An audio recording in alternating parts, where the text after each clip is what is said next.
listening to Radio Sputnik. Telling the untold. Welcome to the Open University of the Airwaves with George Galloway. Only on Sputnik Radio. Donnie's on the driving range, but is Joe Biden in the driving seat? Did you watch the inauguration? Well, his trousers didn't fall down, so I guess we can judge it a success. The lights were on, but is there anybody home? What's he doing here? I thought it was funny. It was an inauguration in front of the biggest crowd of armed soldiers that any inauguration ever has. I guess if your presidency begins with the need for 21,000 armed National Guardsmen, many of whom had their ammunition taken away from them because, well, turns out that if they could have been, they might have been climbing the walls of the Capitol building just a week or so before. We'll be talking to the wonderful Katie Halper, asking how it feels like now that Joe Biden is in charge, if anyone actually even feels the difference. And we'll be talking about Sir Winston Churchill, whose death anniversary is this very day, 1965. He passed away. We'll be asking, was Churchill a hero or a villain or both? And I think you know that the mother of all talk shows has a point of view on that. We'll be talking about how people are coping after virtually an entire year of absolute abnormality. Some people are going round the bend. I know one or two of them.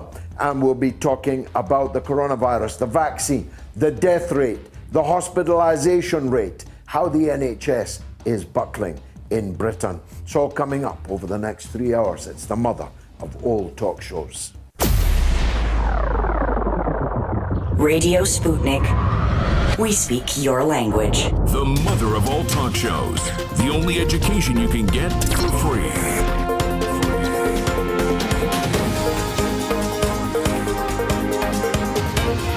George Galloway.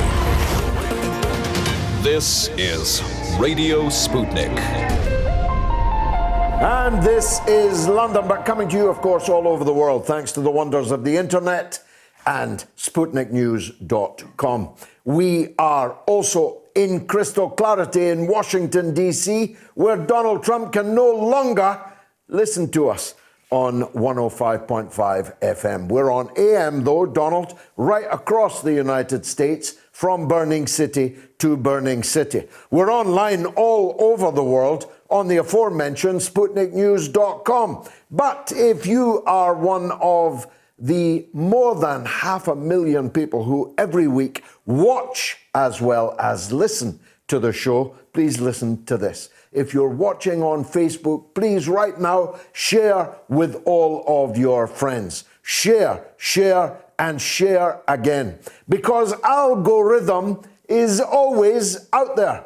And it seems that every week there's one of our platforms gets, well, how shall I put it, algorithmed. That's why I'm starting a Telegram channel.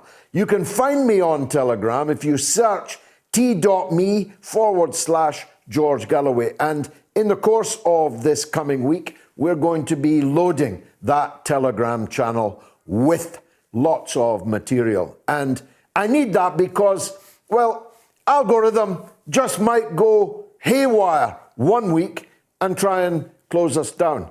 You think I'm exaggerating? Just this week, absurdly, we got a warning, a one strike from YouTube. Guess what? For medical misinformation. Us, here, with an NHS doctor, physician, surgeon, every week, taking an absolutely straight and firm line. No conspiracy theories here. No tinfoil hats here. We are on the button so far as the coronavirus is concerned. But we got a warning from YouTube that if it happened again, that we'd be taken off their platform. So please, we need all our eggs in all these different baskets. So search t.me George Galloway, because Telegram is, if you like, our platform of last resort. We know that they will never try to silence the open university of the airwaves. But if you're watching on Facebook tonight, let's hope algorithm is having a night off. Please share it with all of your friends. You can also watch, of course, on YouTube and on Twitter. Record numbers watched on Twitter last week. I don't know why, but the Twitter platform is massive for us now. We're also on Twitch, and we are, of course, on all of RT's YouTube channels, Facebook pages, and, of course, on the RT Twitter feed also. But my Twitter feed is where it is at, and our first poll is running there now.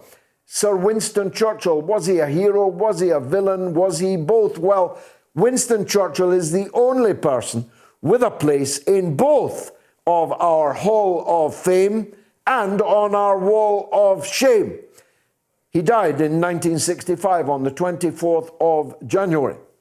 He committed many crimes against the British people and around the world.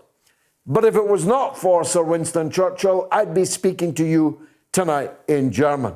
Except I wouldn't have been, because as an Untermensch, I'd already have been eliminated. An Untermensch on many different levels. There would be no Jew left alive in the world if Sir Winston Churchill had not stood alone against Hitler at the Channel ports in 1940, when there would have been no Second World War after 1940, before the United States joined the war, before the Soviet Union joined the war. There was only us. We stood alone with our Commonwealth allies.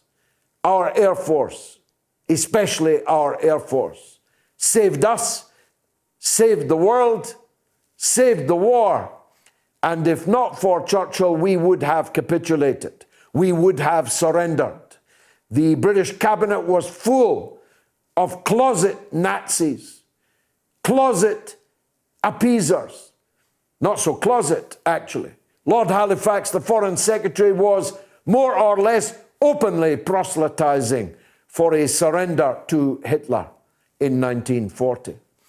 But Churchill meant it when he said that not until the last of us is lying on the cabinet floor, choking in our own blood, we will never surrender.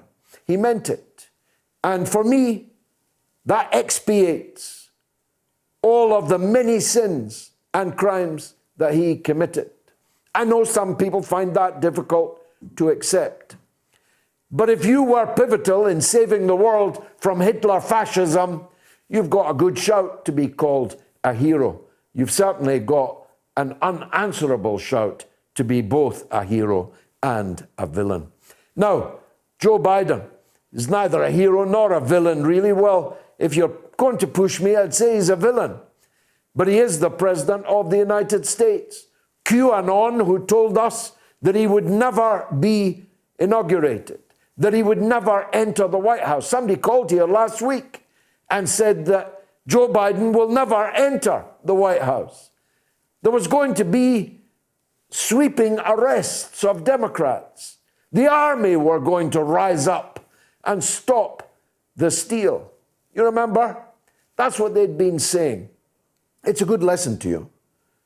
Look out for these charlatans, these conspiracy theorist maniacs that lead you up the garden path only to abandon you. The guy who runs the QAnon website, notice board, told everybody to pack up and go back to their lives. It was all a con. Biden is there.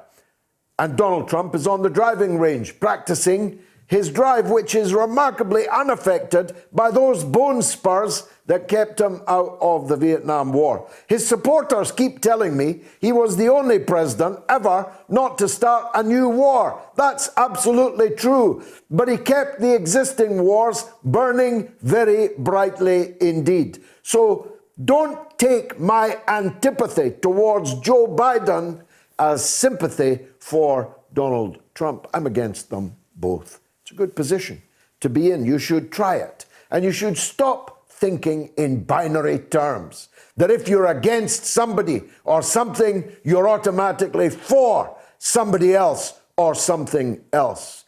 Try and keep two thoughts in your mind at the same time. Try and walk and chew gum at the same time. If I sound angry about that, that's because I am, because the world is full of these binary thinkers. Except in the BBC, where binary is the last thing on their mind. The BBC intend to teach my 9-year-old child that there are 99 genders. 99 of, not 98 and not 100. There are 99 genders. They hope to teach my 9-year-old child, your 9-year-old child, your 9-year-old grandchild. Well, I don't want the BBC teaching sex at all to my 9-year-old. That's my job. That's their mother's job. It's not the BBC's job. And it's not the BBC's job to decide there are 99 genders. Some of us don't accept that hogwash. Some of us ain't woke. But we're all having to pay the license fee that is being used to proselytize this avant-gardism to our children.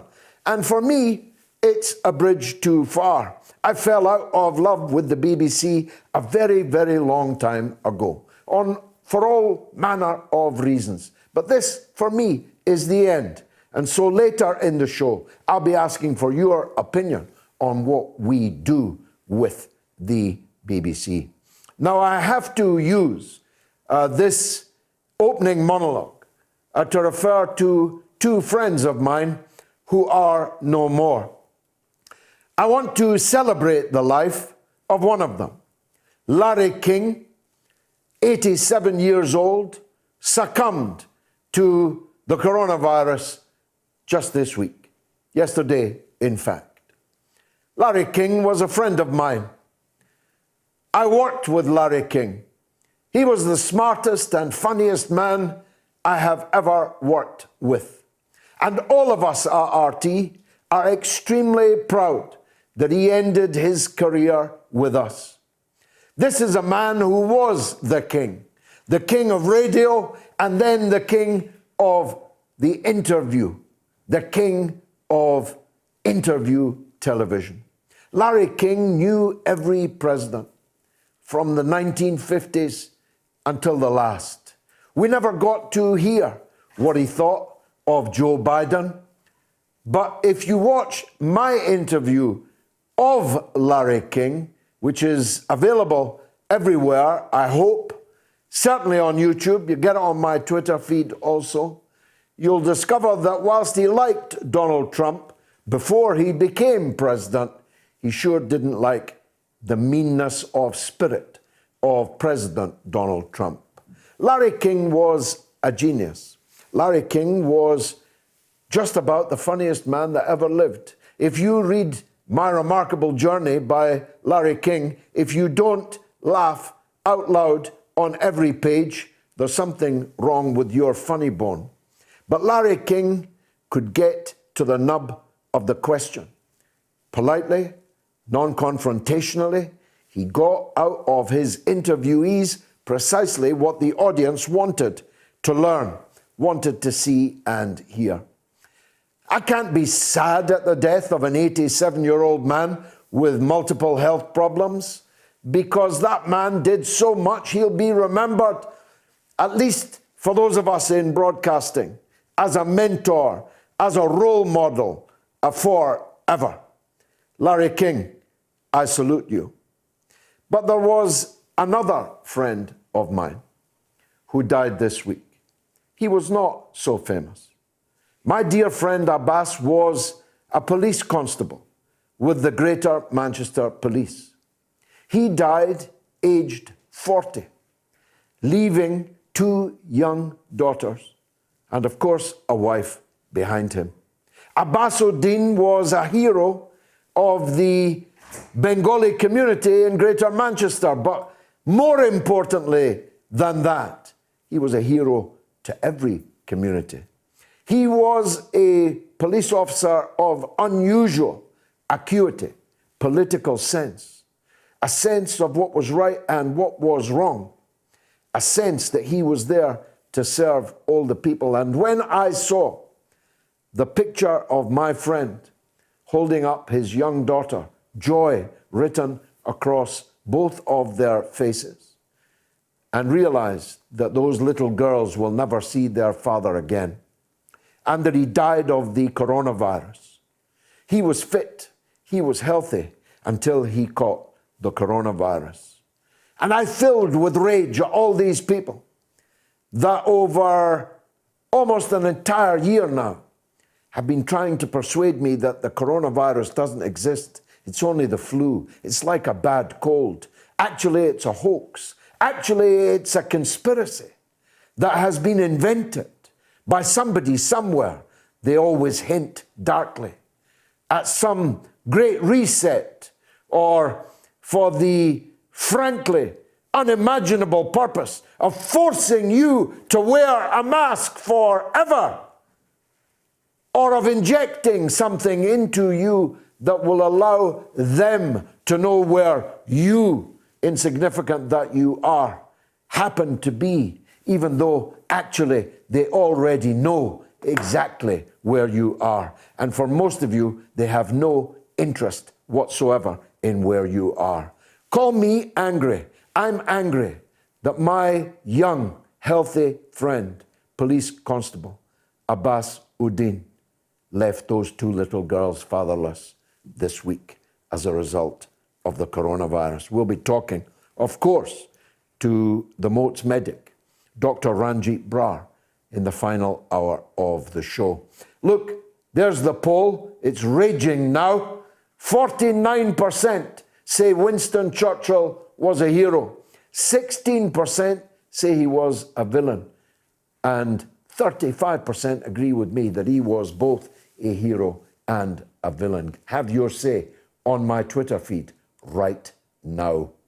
Let's take a 60-second break. You can count them. Radio Sputnik.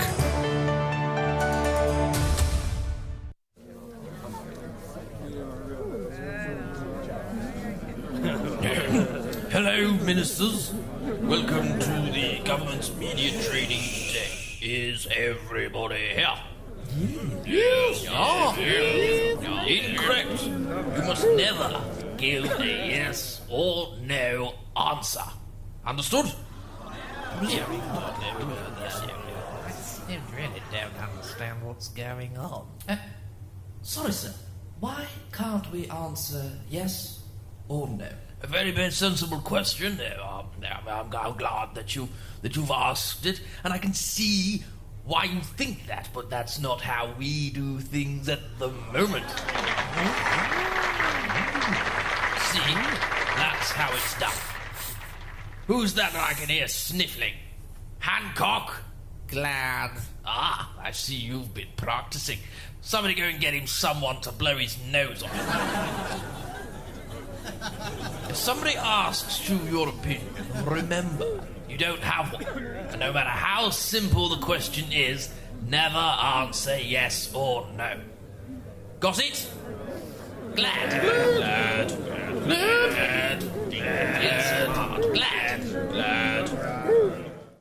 Tough questions are the most powerful weapon we have. As long as you have questions, we'll keep asking.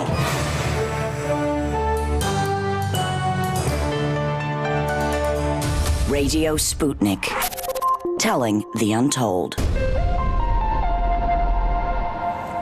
Now, remember, press the share button if you're watching us on Facebook now. Please do that. Sir Winston Churchill was a hero, 49. Villain, 15. Hero and villain, 36. An amazing 1,595 people have voted, and the show's only been going for 19 minutes and 50 seconds, and there's social media reaction. He was both. The qualities that made him a great wartime leader also made him a horror in peacetime. And Jonathan said, hero, obviously. The alternative was being invaded by Germany and having Hitler rule us. Take your pick. Lee says, I don't know, but my grandmother loved him. And Chris says, a complicated hero. A good act does not wash out the bad, nor a bad act the good. Pretty sure that's a Game of Thrones quote. And Danny says, I voted hero. He can't be judged by modern standards. However, he paved the way for us to get to this point. Leaders make the hard decisions, not to be judged by today's youth. He was the man we needed, not the man we wanted. And Joe said he was a hero. Judging people outside the morality of their era demonstrates a lack of historical understanding. Moral absolutism is for the weak-minded. Now, my first guest is very far from weak-minded. Here at the mother of all talk shows, we love Katie Halper, and we watch her show, The Katie Halper Show, on YouTube. She is one of my favourite writers and broadcasters. She joins us now. Katie Halper, welcome back on the mother of all talk shows. Me. Looking resplendent as always. Thank you. How does it feel, Katie? Are you feeling warm and fuzzy, like you were wearing a favourite old sweater or a comfortable old pair of slippers? Actually, you know what? I'm going to put this on because I'm feeling cold. Well, you look fabulous in it, I must say. If a tad Russian. But well, then that's what I was going to say. I've been exposed already as the infiltrator that I am, so I might as well wear it. Well, there's a lot of you about, according to the Democrats. But let's start with Joe. Sleepy Joe. His trousers didn't fall down at the inauguration. Therefore, it was a success. How was it for you? I mean, it was really honestly one of the most, it managed to be disgusting and boring at the same time, which is a really hard thing to pull off. Totally immemorable. Of course, the best moment, as people probably know around the world, was Bernie Sanders sitting there with his kind of typical down-to-earth, menschy crotchetiness, and the mittens, of course. And mensch, for people who don't know, it's a German word, but it's really used as Yiddish. And it means good person, human being. So it's a great word for Bernie Sanders. But yeah, I didn't feel anything except for, honestly, at this point, I don't even feel relief. I did feel relief when Donald Trump was defeated, but I really do also feel quite worried. There's a lack of vigilance. I'm worried that we're going to see what happened with Obama, which is that there's just kind of a lack of opposition, and we need to make sure that there's no honeymoon. We need to remember that Biden will never do the right thing, just like no president really does the right thing unless they are forced to through the threat of political pain. And so we have to make sure that we do all of that. And we can't live in the but Trump. We can't live in the, oh, but Trump's out, so now let's go back to brunching. Let's go back to normal. Things aren't normal. It's the lack of normalcy or the lack of a sustainable, decent life and world that brought Trump in the first place. And if we don't combat those conditions and eradicate those conditions, we're just going to have another Trump who is actually more politically savvy, more politically competent, and who will do even more damage. So, well, look, I mean, we don't have to look in the crystal ball for Joe Biden, do we? We can read the book. He has been around the power in Washington for almost half a century. Right. We know that he supported all wars, indeed helped to organize congressional support for the Iraq War, for example. We know that he was known as the credit card senator because of the extent to which he spoke for the financial industry. We know his closeness to big tech and so on. Yes. What exactly are you going to try and push him to do? Well, I think we need to make sure that given the genuine, obviously, what happened at the Capitol on January 6th, we do need to make sure that we don't let Biden push through something like the Patriot Act 2.0. That was a scary thing that happened. We also need to keep it in perspective. There's been some discourse in the United States about how that was a coup or an attempted coup. Anyone who knows Latin American history or U.S. foreign policy, of course, knows that if they want to look at a coup, we can just look at the many coups that the United States has actively or tacitly supported, coordinated, facilitated, or condoned. In the recent case, for example, of Honduras, look at what we did with Bolivia. Look at how the media whitewashed the removal of power. It was a coup.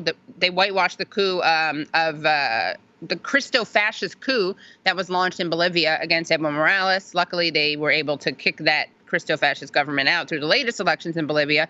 But, we have to be vigilant because they are already starting to use what happened on January 6th as an excuse to create, a surveillance state, increase content moderation. And what I would say is that we know that this stuff harms the left more than anyone else.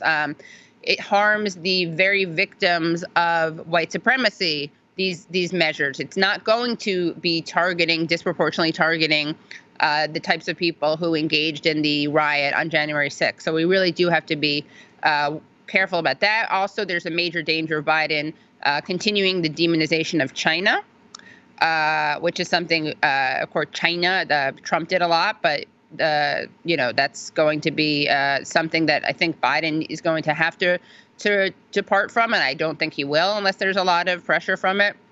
And we have to make sure that reconciliation, is not with the right. Reconciliation has to be actually with the actual left, which needs to be basically calling the shots and not letting Biden's neoliberalism rule and govern. And, as you said, we know his record, but not just that, we know his recent record. We know that when he ran against Medicare for All. He said he would veto it if it came on his desk. The Dems love being woke and talking about structural racism. They have absolutely no plans on how to tackle that. One way, they love to talk about how disproportionately affected Black people are by COVID.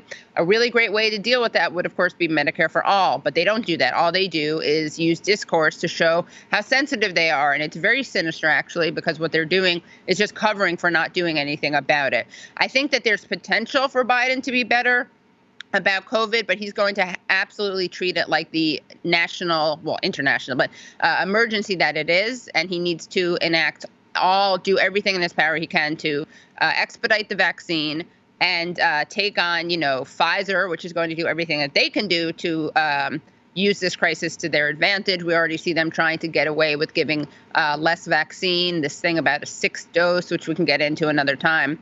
But these are incredibly desperate times, and they require incredibly desperate measures. And we need to make his life as uncomfortable as possible. We need to make all politicians' lives as uncomfortable as possible, all powerful people's lives as uncomfortable as possible, because people are suffering. They are desperate. People are dying. They are getting evicted. So this is basically, it's not even a return to the status quo, because thanks to this pandemic, which is a health crisis and an economic crisis, things are worse than before. And it's going to require so much ramping up. And we cannot just say it's not Trump. It's not terrible tweets from Trump. We need the Democrats to deliver. And if they don't deliver, we will have fascism. There has been a lot of talk about fascism, and sure, there's like some neo-fascist strains here and there, but there will absolutely be neo-fascism implemented, and the Dems will be defeated if they don't deliver. They will see major losses in 2022. In 2024, I don't think they'll be able to keep the White House. So again, we need to keep their feet to the fire, make it so that they have no other possibility than fulfilling on those demands and delivering. And again, don't get distracted by words. Okay, he's going to say a lot of nice things. They're good at words, aren't they? I mean, they're great at words. They pick they're very good on pronouns, and they make sure that every box is ticked in every ministry. There are women galore. Right. There are minorities galore. It's but where's the beef? Rainbow imperialism. Rainbow imperialism. You said it. Very, very good phrase. Where's the money, for example? Where's the $2,000 that the Democrats demanded? Where is it? People should be paid to be staying at home, honestly. That's the patriotic thing to do. Pay people to stay at home so that we don't continue to spread this. Undo the tax cuts. cut the Pentagon, all these things that sound like utopian, but you know what? They're not utopian because we are living in such a crisis. And, people are not going to be able to stay at home and take this anymore. There will be, I think that we are at this is so dystopic, So instead of looking at things like that as utopian, we have to recognize that we live in a dystopian world right now. It's not sustainable. Things will get worse. And if the Dems are smart, they will do everything that they can, and Republicans too, honestly, because I do think that people are going to, this could really be a tipping point. I don't think people are going to be able to sit down and take this for much longer. So I think politicians, I think Pfizer, all these wealthy, powerful people, you need to do everything you can right now, because honestly, heads are going to roll. I'm not making that threat. I'm making a prediction, which is that the heads of even the powerful will roll. This won't be sustainable. There will be revolution, uprising, terrible stuff in the streets. Honestly, I don't see how that cannot happen. And so for their own selfish reasons, so that they can feel safe in this world, they need to be doing everything they can to alleviate this misery. Now, finally, and I'm grateful for your time, what about the Republicans? It seems to me that there's now very distinctly two Republican parties. There's the Trump party, you might call it blue collar, you might call it right wing, you might call it very far from conservative. Right. And you have the traditional conservatives of the traditional Republican Party. Either the traditional conservatives allow themselves to be led by the nose by Donald Trump in exile, or they have to strike out on their own, maybe give their votes to the Democrats to impeach, to convict, rather, Donald Trump in the impeachment trial. How do you think that's going to develop? I don't know, honestly, and I think the focus just has to be on conviction, impeachment and conviction not being enough. You can say that they're necessary, sure, but that should not be that. We have to be careful because that will become a distraction. And I think that another thing which you brought up is the diversity of the cabinet. There's something I call woke washing, by the way, which is when people use identity, hide behind identity to kind of sanitize and whitewash the very scary, lethal records, of people who have blood all over their hands and are being brought into this cabinet. So we also have to make sure that we are keeping track of this woke washing. I want to say also representation and diversity are both important, but you don't put people in who are going to actually harm the very communities from which they come. And if you care about Black and brown people, you cannot have these basically bloodthirsty hawks who are just it's okay because they're bombing Black and brown people outside of the United States as opposed to doing it here. We have to really get beyond this woke nationalism and woke jingoism, which basically, like you said, is about optics, and representation is good, but it's insufficient. So we need to look at people's policies. And there are enough people out there. There's this really scary neoliberal, sleazy narrative that, for instance, when the Sunrise Movement and Justice Democrats, they demanded that Biden not have people from Wall Street on his cabinet. And you heard this narrative that was racist and that was going to harm people of color disproportionately. And you know what? If you don't know people of color who are qualified for the cabinet, that's on you. And that shows that you have no familiarity with the progressive world. And it's offensive and infantilizing and racist to suggest that being a person of color and being an actual progressive champion are somehow mutually exclusive. Quite so. It is, I call it the O'Biden cabinet. It is Obama-Biden, isn't it? Yeah, it is, yeah. I mean, the one thing that I'm somewhat hopeful about, and again, the point is we do have to be vigilant. We have to be on the offensive, not the defensive. We have to assume, because we know this is true, that Biden will not do anything, again, unless there's political consequences, unless there's political pain that we're going to inflict. But one good thing is I think that Bernie, although he was so, don't get me started on that, but I do think that Bernie doing as well as he did, despite the entire political media apparatus being doing everything they could to squash his campaign, I do think that seeing him come as far as he did, being the last until Biden candidate in the primary, I think that has created an expectation gap. And I think that we didn't have this before Obama, right? Because Obama was considered the more progressive of Obama and Hillary.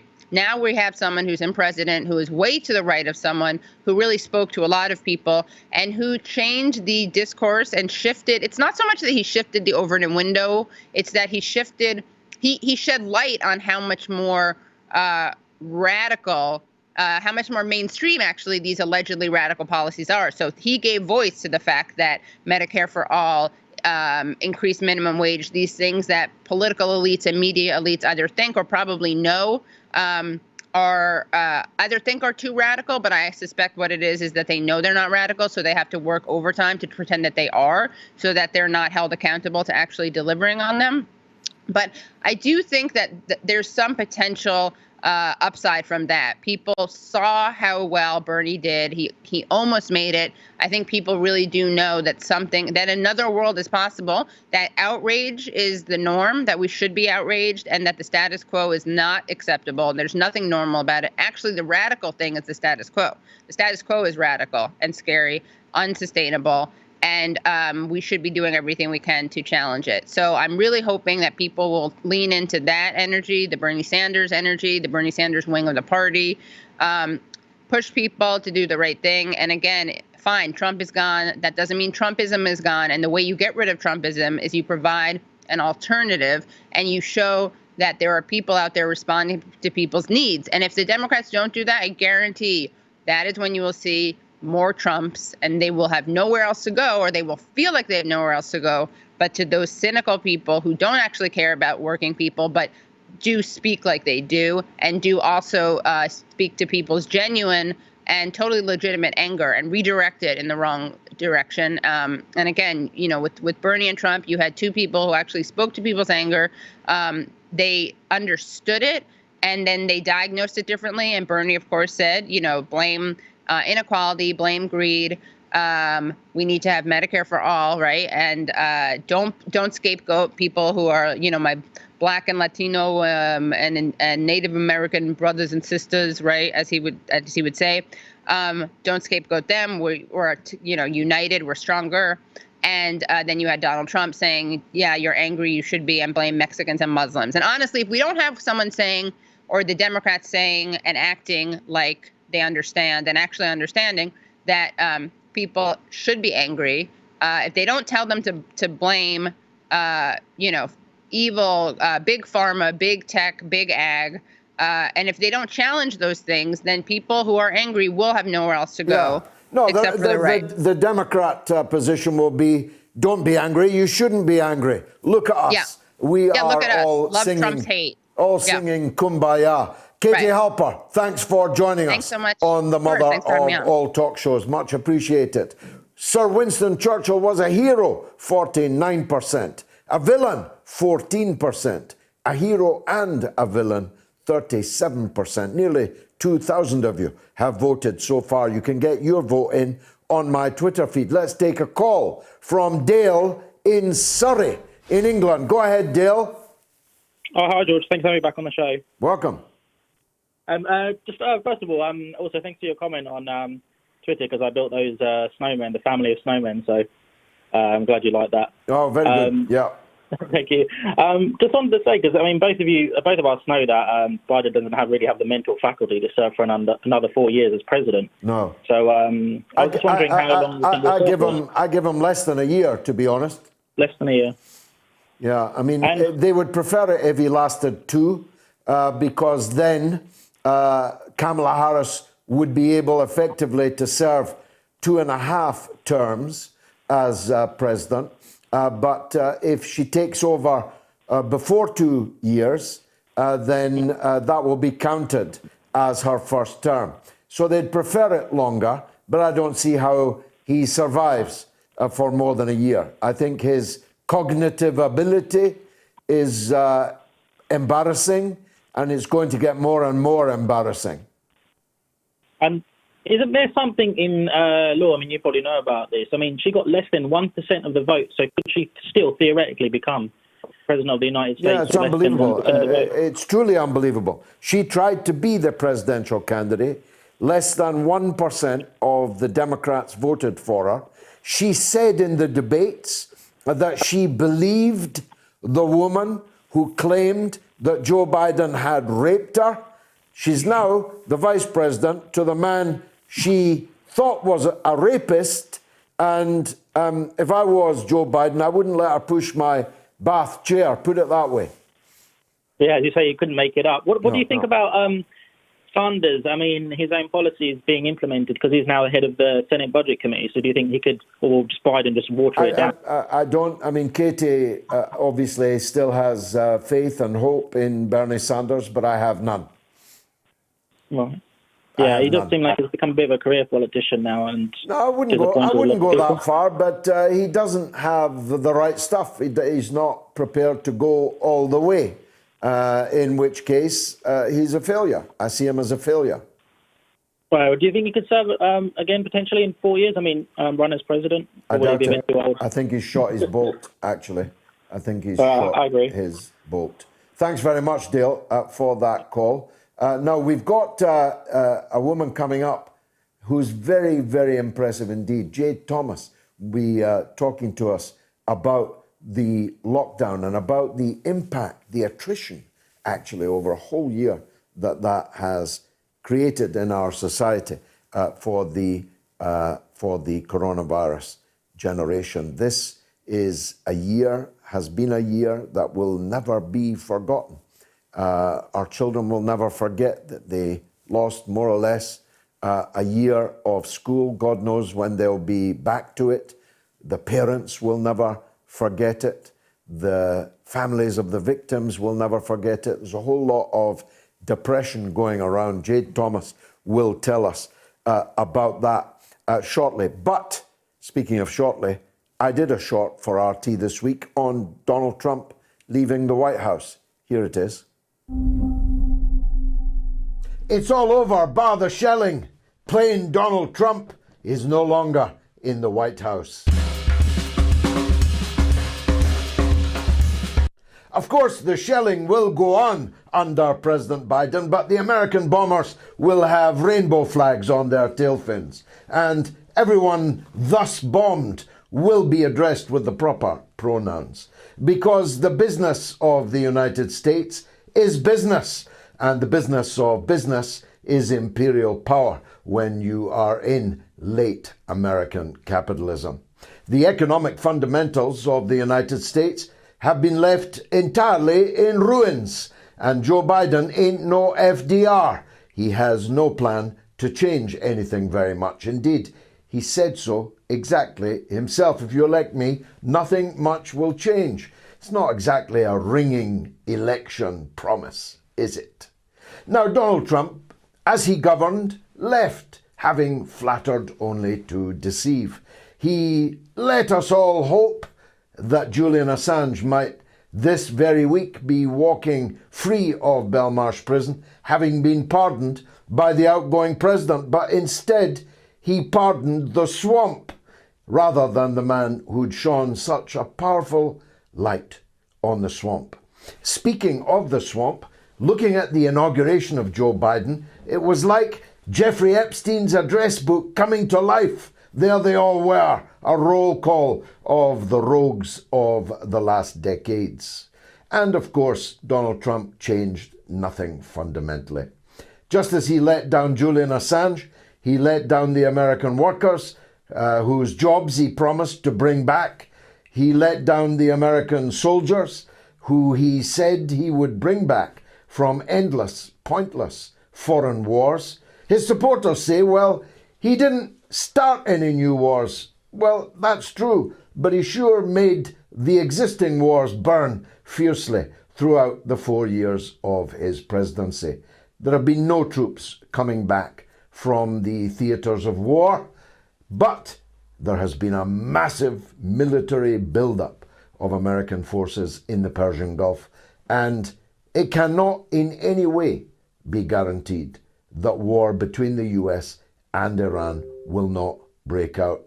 Donald Trump's monomaniacal attachment to the corrupt House of Saud and the State of Israel meant that the United States was never more open to the accusation that it was pursuing only its own interests in the Middle East and could no longer be regarded by any serious person as a broker. Whether Joe Biden will stand up to the Saudi Arabians remains to be seen. One of the few election promises that he made was that he would end America's support for the Saudi war against Yemen, which has almost genocidally wiped out a generation of people in Yemen, the poorest country in the Middle East.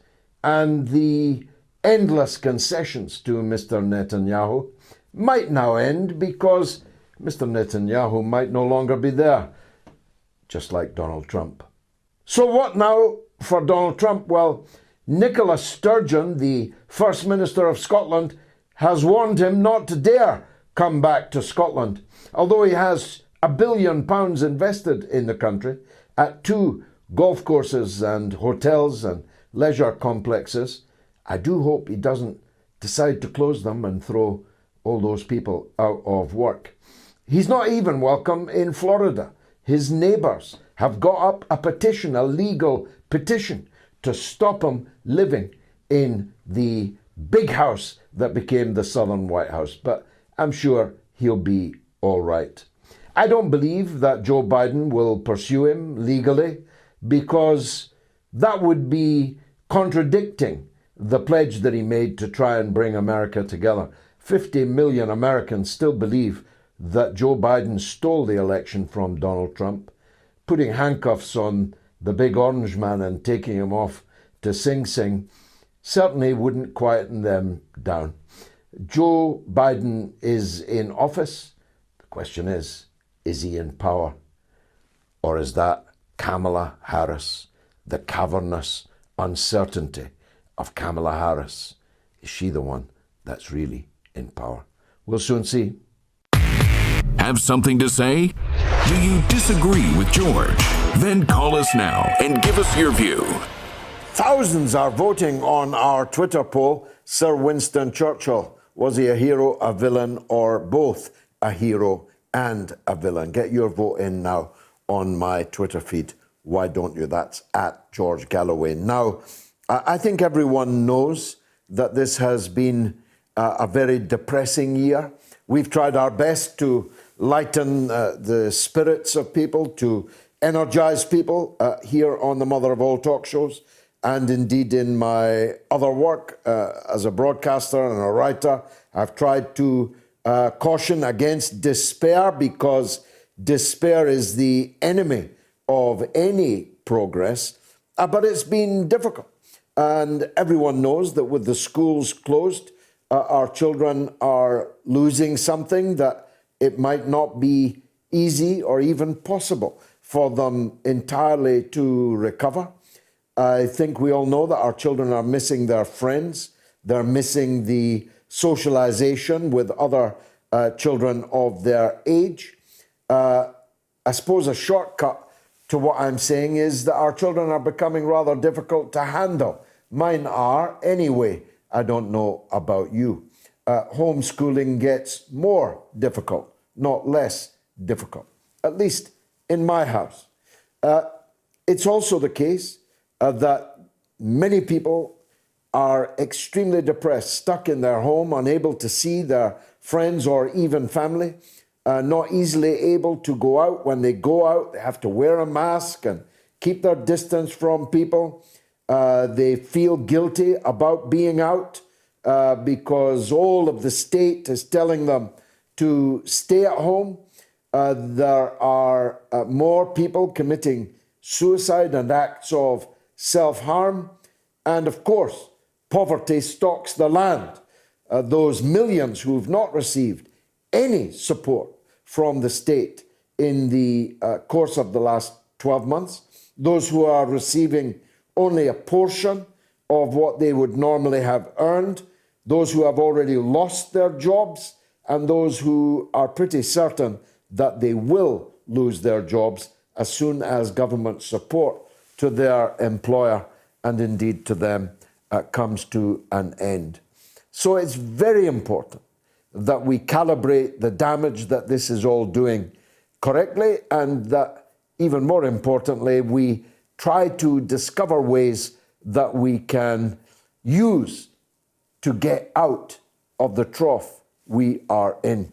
Jade Thomas is a counseling psychologist in doctoral training at a private therapy clinic, and she has a lot to say on this subject, and very interesting it is too. And she joins me now. Jade Thomas, thank you for joining us on the Mother of All Talk Shows. You'd cheer anybody up just seeing you on the screen. You've cheered me up already. But how do you think this has all affected us as a people? I mean, like you said, it's affected us so much. Mental health is, if you're struggling with mental health anyway, times like this are just really, really difficult to get through. Depression, low mood, the fact that we're in a third lockdown in the winter months. So seasonal affective disorder is probably at its all-time high, which is low mood in the winter months. When we had the first lockdown, it was in summer. We could get outside more. We could see people at distance outside. Sunshine always helps our mood. So going into a third lockdown in the winter is difficult. Obviously there's anxiety with the uncertainty of the situation. One day to the next, we don't know what's going to happen. And then you've also got the factor of loneliness, particularly with elderly people maybe living on their own, and even younger people who live on their own. And obviously they can bubble with people, but it still is very difficult for them coping with this on their own. Yeah, I mean, my mother is 85, nearly 86.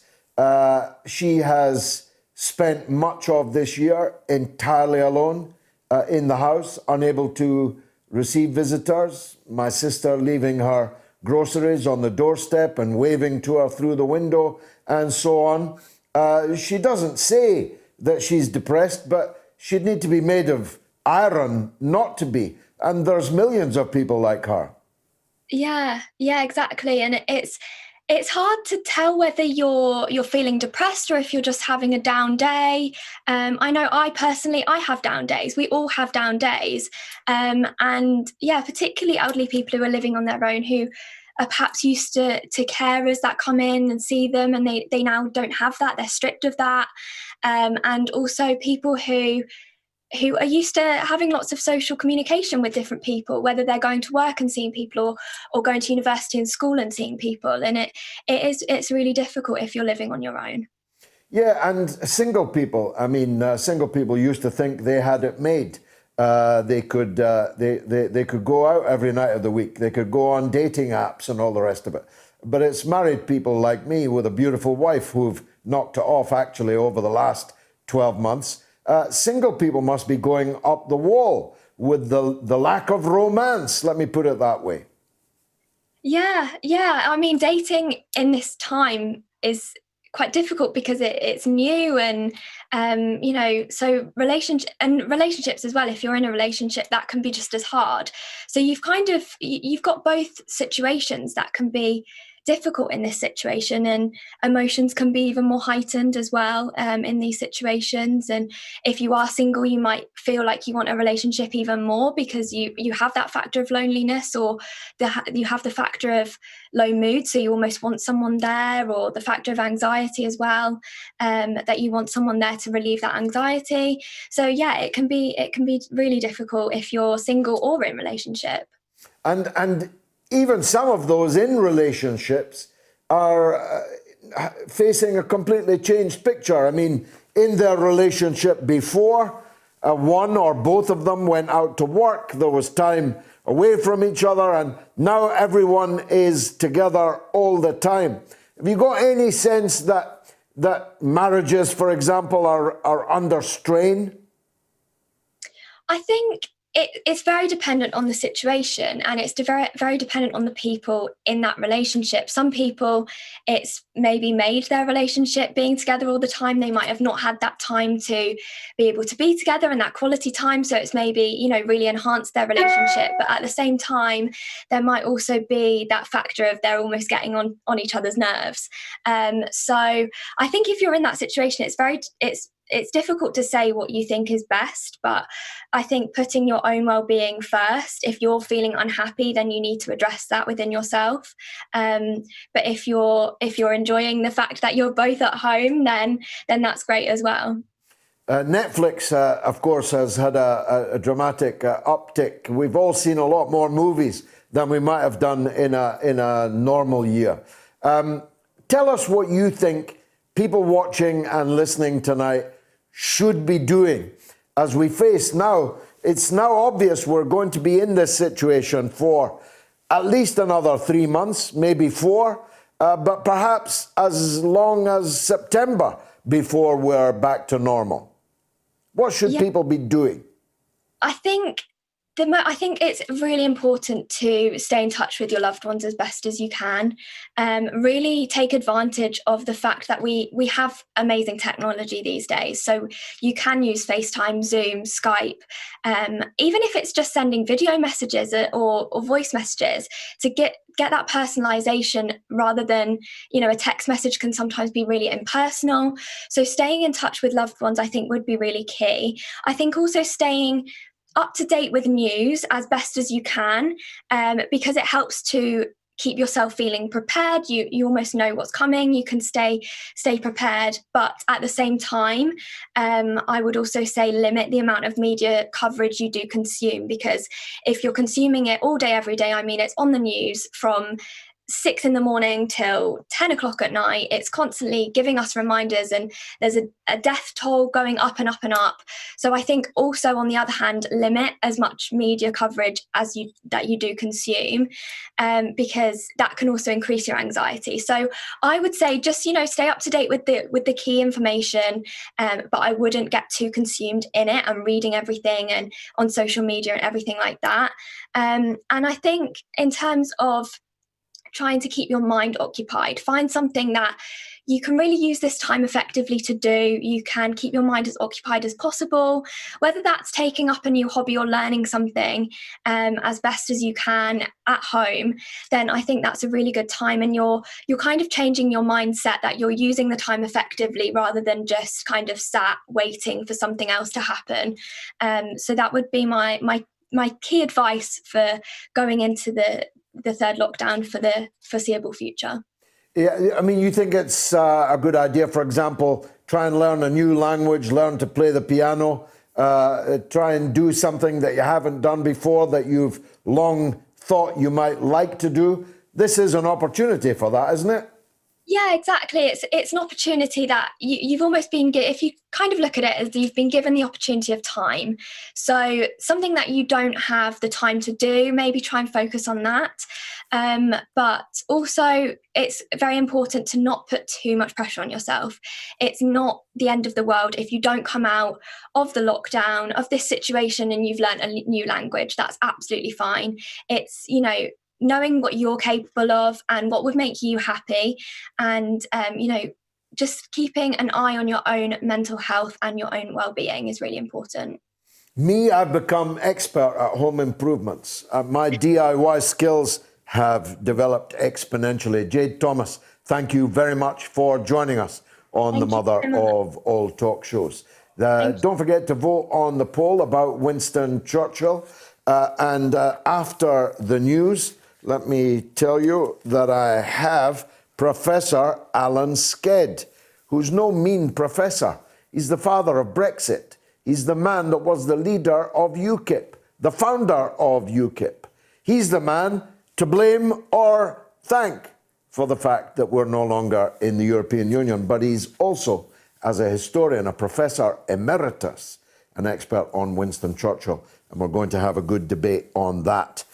James says he was both, George, a hero and a villain, an essential victorious war leader, but also an unapologetic racist colonialist who justified imperialist outrages in the name of the superior race. And Jimmy says, good in having Hitler's cards marked early on, woeful on the evils of colonialism, imperialism, and racism. And Tom says, Churchill was a flawed, courageous genius.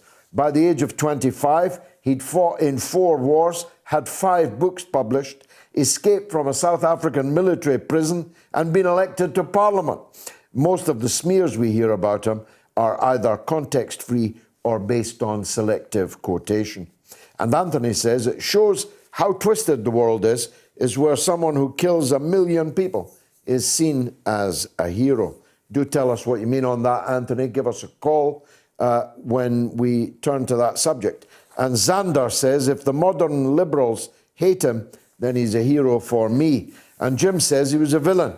People like him created the conditions for World War II. So it's hard to claim you're a hero for fixing what you broke, besides his many other crimes during the war. Again, Jim, we'd love to hear from you on that. Oliver says both. He was the right person regarding World War II for sure, but not the right person to rebuild the country.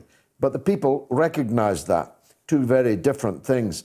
And Tahsin says Churchill was a hero to the British, i.e. those who consumed UK government propaganda, the BBC, etc. That'll be me, Tahsin, yeah? To most others in the world, he was a colonial sociopath and mass murderer.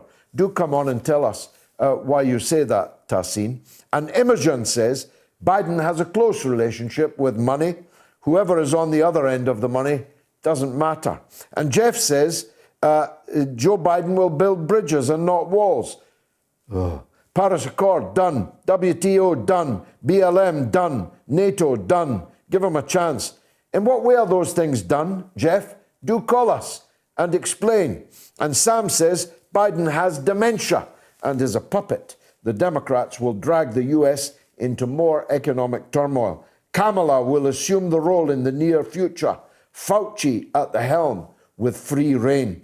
And David says Dem presidents like Biden do nothing on domestic policy and employ terrible foreign policies. And Naomi says Democrat or Republican, it don't matter. The money printing, central bank owning class rules all. Let's get the news with Jamie Lowe. The mother of all talk shows. The only education you can get for free. Radio Sputnik. We speak your language. Find us at SputnikNews.com.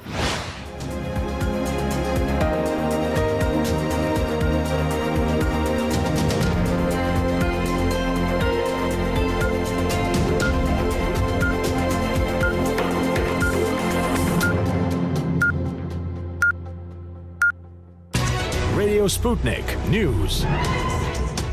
Britain has identified 77 cases of the coronavirus variant first detected in South Africa, the Health Secretary has said. The cases are linked to travellers arriving in the UK rather than community transmission, Matt Hancock added. He said the cases were under very close observation and enhanced contact tracing was underway. Ministers are due to meet tomorrow to consider imposing tougher restrictions on people arriving from abroad. These could include enforced and managed quarantine or even the banning of all international flights into the country. New Zealand has reported its first case of COVID-19 outside of a quarantine facility in more than 2 months. Health officials said a 56-year-old woman had recently returned from Europe, tested positive 10 days after completing a compulsory 2-week period of managed isolation. Contact tracing efforts are underway and authorities have published a list of locations that the woman visited. New Zealand has been widely praised for its response to the pandemic. The country, with a population of 5 million, has recorded 1,927 confirmed cases and just 25 deaths over the course of the pandemic. The Metropolitan Police in London have issued more than £15,000 in fines after 300 people attended an illegal rave in a railway arch. Officers raided an unlicensed music event on Nursery Road in Hackney at 1:30 a.m. this morning. Many people fled the scene while organisers padlocked the doors from inside to stop officers getting in, police said. No arrests were reported, but 78 fines of up to £200 for breaching lockdown restrictions were issued. Heavy snow across parts of Britain has forced 4 COVID vaccination centres in Wales to close due to the adverse weather. The Met Office issued snow and ice warnings as the flakes fell thick and fast in parts of England, Scotland and Wales and Northern Ireland on Sunday, with even London getting a rare dusting. Some parts of England could see 15 centimetres of snow by the end of the day, forecasters said, with Coleshill in the Midlands already recording 9 centimetres. In the far north of Scotland, 17 centimetres of snow was recorded, while the hashtag Narnia is trending on social media as people share images of their snowy neighbourhoods. Police in the Netherlands have arrested the alleged head of one of the world's biggest drug gangs on a warrant issued by Australia. Tsai Chi Lop, a Chinese-born Canadian national, is said to be the head of the company which dominates a $70 billion illegal drugs market across Asia. Listed as one of the world's most wanted fugitives, Tsai was detained at Amsterdam's Schiphol airport. Australia will now seek his extradition to face trial there. The Australian Federal Police believe the company, also known as the Sam Gore Syndicate, is responsible for up to 70% of all illegal drugs entering the country. Nicola Sturgeon has claimed that UK Prime Minister Boris Johnson is frightened of democracy and said that she will seek a legal referendum on Scottish independence. Scotland's First Minister claimed the Prime Minister fears the verdict and the will of the Scottish people over his refusal to agree to another independence vote. Meanwhile, the leader of the devolved administration in Northern Ireland, Arlene Foster, said a referendum on whether the country should stay part of the UK or unify with Ireland would be divisive and reckless. She insisted she was not dead against it, but thought that politicians should be focused on fighting coronavirus after a Sunday Times poll found 51% of people in Northern Ireland want such a referendum in the next 5 years. The dual threats to the union came after the Scottish National Party revealed what it called a roadmap to referendum, setting out an 11-point plan on how they intend to take forward their plans for a second vote. The party wants a legal referendum to be held after the pandemic if there is a pro-independence majority following May's Scottish parliamentary elections. The roadmap also states any attempt by the UK government to challenge the legality of the referendum in the courts will be vigorously opposed. 11 gold miners have been rescued from a mine in China 2 weeks after being trapped by an underground explosion. It's not known how many others are still alive in the mine. And media footage showed the first miner to be rescued, a black blindfold across his eyes, being lifted out of a mine shaft on Sunday morning. Later, another 3 miners were brought out from a different section of the mine, including one who was injured, and 3 more from the same section followed in the early afternoon. Several were shown walking, supported by rescue workers. A group of 22 workers were trapped following an explosion at the Hushan gold mine in Qisha. 1 is confirmed to have died from head injuries, 11 were known to be alive, and rescuers made contact with 10 of them, with 1 in a nearby chamber. The remaining 10 are missing. 16-year-old Maya Weng has made history by becoming the first female to join the Ferrari Driver Academy. She was selected from the final stage of the Girls on Track Rising Stars initiative, a programme run jointly by Ferrari and motorsport governing body, the FIA. It means Weng, who started karting at the age of 7, earns a place in the academy, which seeks to prepare talented young drivers for a potential career in motorsport. 4 students so far have already progressed from the academy to Formula 1, including current Ferrari driver Charles Leclerc. And finally, a road safety officer has been kidnapped from his post, and residents of the Scottish Highland village of Braemar are appealing for his return. Alan, a mannequin in police uniform, has been stationed on the A93 in Aberdeenshire for 2 months, reminding drivers to slow down for the village's 30 mph speed limit. Local councillor Jiva Blackett said Alan was seen last at 1:30 p.m. on Saturday before disappearing.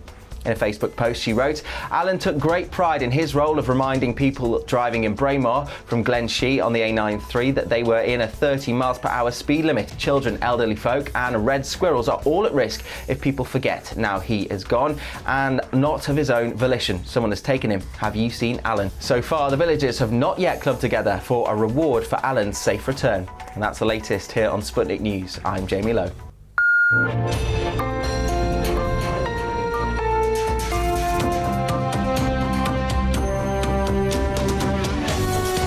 You're listening to Radio Sputnik.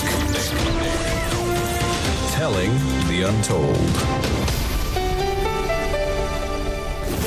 Welcome to the Open University of the Airwaves with George Galloway. Only on Sputnik Radio. Well, it's not been the best of weeks for Sir Winston Churchill. The Joe Biden presidency began with them shipping out the bust of Winston Churchill that had been sitting on the desk of the former President Donald Trump. If I'm not wrong, that's the second time that bust has been removed. The first time by President Obama. And as I believe that the Obama and the Biden presidencies are actually the same thing, so much so I call it the O'Biden presidency, perhaps that's not surprising. But that wasn't the only indignity. Here on this poll, 48% of you think that Sir Winston Churchill was a hero. Only 15% think he was a villain, but 37% think he was both hero and villain. And it's a bumper record number voting on the account, my Twitter account, at George Galloway. Well, Alan Sked, Professor Alan Sked, is, of course, as I said, the founder of UKIP, the father of Brexit, but more importantly, in this context, he is a Professor Emeritus of History, and he joins me now. Professor Alan Sked, thank you for joining us. First of all, yes, go on. No, we'll ask questions and I'll try and answer them. Well, what did you think of O'Biden moving the bust out of the Oval Office, first of all? Well, I mean, I don't know what's replaced it, but I mean, certainly it shows, let's say, a lack, a sort of ignorance of world history, because after all, if Biden wants to be a world historical figure, he could get no greater inspiration than have Winston Churchill there sitting at his desk, because Winston Churchill is one of the great figures of world history, and without him, the Second World War might have gone the other way. We might all have been run by Nazis. Well, there wouldn't actually have been a Second World War because it would have finished on the fall of France in 1940. After all, the Americans were watching the war on newsreel for quite some time after that, actually. The Soviet Union was not in the war, and Europe had folded like a cheap tent. So, in fact, if not for Churchill, if, say, Halifax had been in number 10, the war would have ended there. And all of Europe, maybe even us, would now be speaking in German. Well, that's quite true, but Churchill was the one that the British wanted. And even before the fall of France, he was put in there. And when he went to the House of Commons after the fall of France, he said that, "You'll ask me what my aim is." And he said, "My aim is victory, however long and however hard it may be to achieve." And that's what the British wanted. They didn't want the Germans overrunning Europe. They didn't care very much that France had fallen. A lot of people, including the King, thought we'd be better off without the French. They wouldn't muddle and interfere so much. But clearly what the people wanted, especially after the victory in the Battle of Britain and the Luftwaffe had been cleared from the skies over London, they expected victory, and that's all that Churchill offered them. It was a kind of pact with death, if you like, a pact to make sure that whatever happened, he wasn't going to agree, and the British didn't want him to agree to any compromise solution. And of course, he told Halifax and the others after Dunkirk, it doesn't matter what happens at Dunkirk, we're not changing anything, we're not surrendering, we're not compromising, we're going to have victory. And so that's what he wanted, and that's what the British people wanted, and indeed that's what he provided. It was a close-run thing, though. If not for our pilots and our few allies from the Commonwealth and Poland, we would have been overrun. It was the spirit of Churchill and the Royal Air Force that saved us, wasn't it? Well, yes, it certainly was the Royal Air Force and the production of Spitfires and everything organised by Beaverbrook or what have you, and there were Polish fighters as well. But and obviously the Commonwealth, the Dominions were coming in eventually. But in 1940, the whole thing concentrated really on Britain, on London, on Clydeside, And it was a British victory in the skies over the Luftwaffe that actually was determinant in making sure that we could last long enough until the others, the Americans and the Soviets came in. We already had a sort of solid support for Churchill. Then once, of course, the Germans, once Hitler invaded the Soviet Union, we got the far left and the communists and the organized working class coming in behind Churchill as well. And that really solidified things. And gradually, of course, we got the Americans in, not because the Americans particularly wanted to come in. You probably know what happened. The Japanese bombed Pearl Harbor, and Hitler declared war on them. Then supported the Japanese and declared war on the United States. It wasn't the United States declared war on Germany. Hitler declared war on them. So whether they wanted a war with Hitler, they got one. All that is of monumental importance, I argue decisive importance. But it's also true that Churchill had another side and had, for example, long supported Mussolini, long opposed Hitler when the policy of the British was to appease Hitler, but he had a very great admiration for Mussolini. And everybody in the world supported Mussolini because he seemed to be the only person who could actually run Italy. Italy had been such a mess historically that when eventually Mussolini took over, and of course trains ran in time, and he drained the Pontine marshes, and he had planes flying across the Atlantic, and it all looked very good. And there were social reforms to a certain extent, and Mussolini, let's face it, was not really a murderous dictator in the same way that Hitler was. There were very few people actually murdered by the fascists in Italy, and they didn't have huge concentration camps. And not really until the Second World War did they start rounding up Jews. And Mussolini had a Jewish mistress and Jewish cabinet ministers. So he was a sort of different kettle of fish.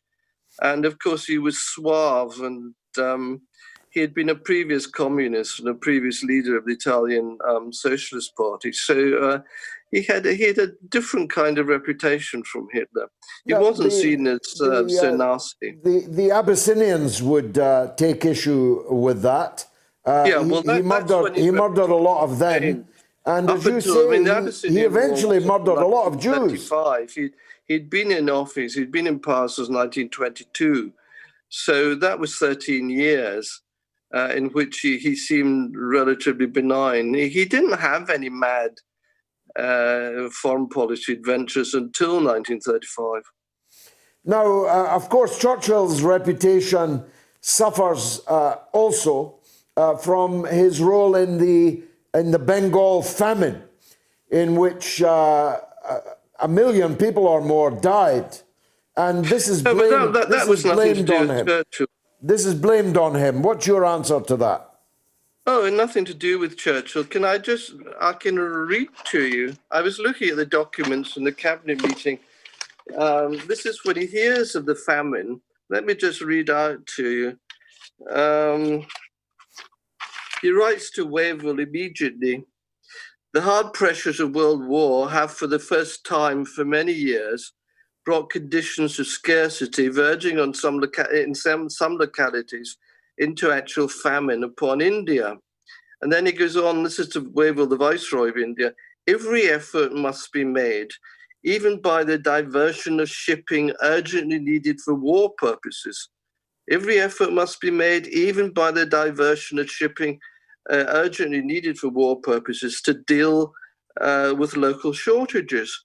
And he says he wants the best possible standard of living for the largest number of people. And in the end, he's got very difficult problems. He hasn't got shipping. The Japanese have conquered Burma, which means that the rice fields of Burma, which normally help feed Bengal, are no longer available. There are cyclones of enormous strength in the Bay of Bengal. there are problems between Muslims and Hindus that are causing shortages. And all of this has got to be dealt with. In the end, he is prepared, if he can, to shift 400,000 tons of wheat from Australia to India, but he doesn't have the ships. And so he writes to Franklin Roosevelt, and he says, we have wheat in Australia, but lack the ships. And he wanted this 350 or 400,000 tons to be shipped from Australia to India by American ships. And Roosevelt gives the problem to his chiefs of staff, and they simply say in wartime conditions they need the ships for something else. And so Roosevelt replies and says, no, he's very sorry, but his chiefs of staff tell him that the Americans can't provide the ships. So although there is grain in Australia which Churchill wants to move, the Americans turn him down.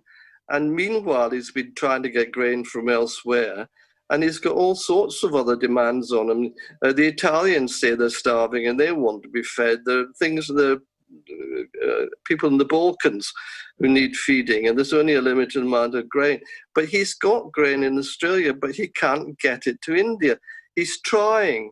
And from the correspondence, the cabinet minutes I've just quoted, and his letter to Wavell, he's doing everything in his power to get grain to India. The idea that he caused a famine there is just a slur. But you wouldn't surely deny that he had a ghastly racist attitude to the peoples of the empire, not least in India. He was the first man to drop chemical weapons in the 1920s on the Kurdish people in Iraq, and he describes them as savage, as uncivilized tribes. The Turks, and he wanted to control it. I hate to make the point, but actually, if you look at the First World War, the use of gas was the most benign way of controlling people and fighting. It caused far fewer deaths and casualties than guns or mortars or anything like that. But anyway, this was a different age and a different world. And he was an imperialist. He believed in the empire. He believed that after the First World War, the empire had expanded to take in Turkish territory, and that territory had to be controlled. So he wanted to control him.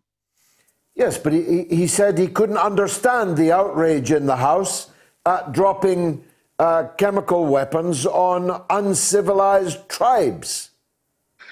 Well, that was his view of them. That was the mentality of an imperialist of his age. He believed in the British Empire. He wanted to keep India in the British Empire. He wanted to keep the British Empire as a whole. He said he hadn't become the King's Minister to dissolve the British Empire, but he did. I mean, it was dissolved. I mean, the fact is the British Empire didn't disappear because of local uprisings. In India, for example, in the Second World War, India provided an army of 1 to 2 million men voluntarily. It produced the largest volunteer army in support of Britain in the whole of history. It was the largest volunteer army ever raised in world history, and that was the Indians supporting the British. So, I mean, you have to put it into perspective. The Indians were actually supporting us, as they had done in the First World War. Nobody had actually forced them to come into either war. The armies were volunteer armies. So, on our poll, you're voting squarely for A, hero, along with 48% of the audience so far. Oh, yes, I think he was one of the greatest men in world history. I mean, clearly he was a man of his age. I mean, he lived in periods which were very, very different from ours. When he was a young man, I mean, Britain controlled 25% of the world's surface and 25% of the world population. And we gave all that up, and not because people forced us to, but because we exhausted ourselves in the Second World War under his leadership in order to protect freedom. Well, many did force us to, of course, but we've run out of time, alas. Professor Alan Sked, thanks for providing some balance to this debate this evening. What do you think, audience, of Sir Alan's defence of Sir Winston Churchill? We're taking calls on Churchill and US politics, by the way, from 8:30. The lines are open and the numbers are these. In the UK, 02077 982 255, or in the US, 001 757 744 4480. Or you can let us know what you think on Twitter at George Galloway, at RTUK News, preferably both. Let me take a 1-minute break. Radio Sputnik. We are above all the latest developments, and we don't take any sides. Radio Sputnik, telling the untold.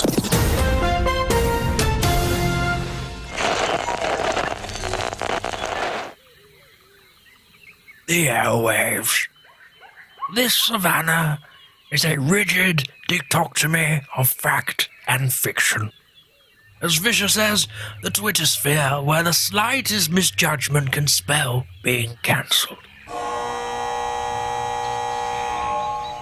One species rules over the airwaves through its ability to adapt and survive in even the harshest environments.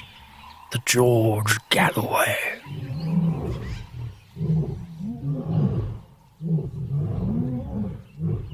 The top cat in these parts, it is mostly active on Sunday evenings in Britain and mid-afternoon in the United States. It seldom roars during the day.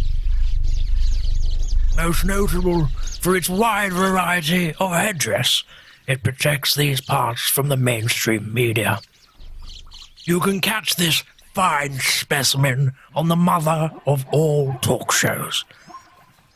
Don't pick a fight with it. They've been known to bite back.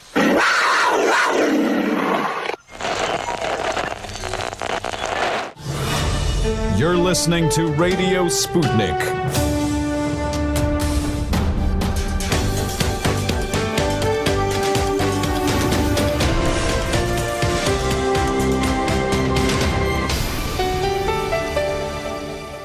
The mother of all talk shows.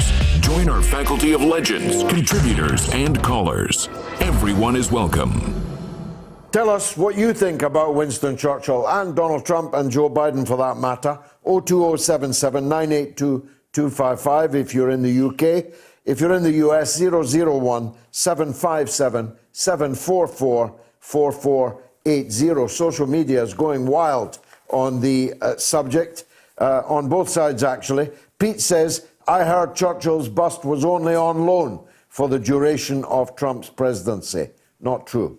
Tom says too many have been brainwashed and conditioned by powerful propaganda with regards to Churchill. He was no angel.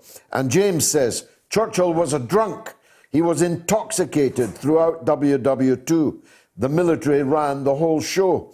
And Elliot says, I once saw a programme where the presenter drank as much as Churchill, and she was 3 sheets to the wind before lunchtime.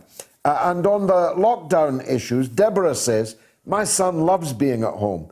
At least someone's enjoying it. I'm a teacher, and we make it possible for all our students to still learn, communicate, and some have fun time online.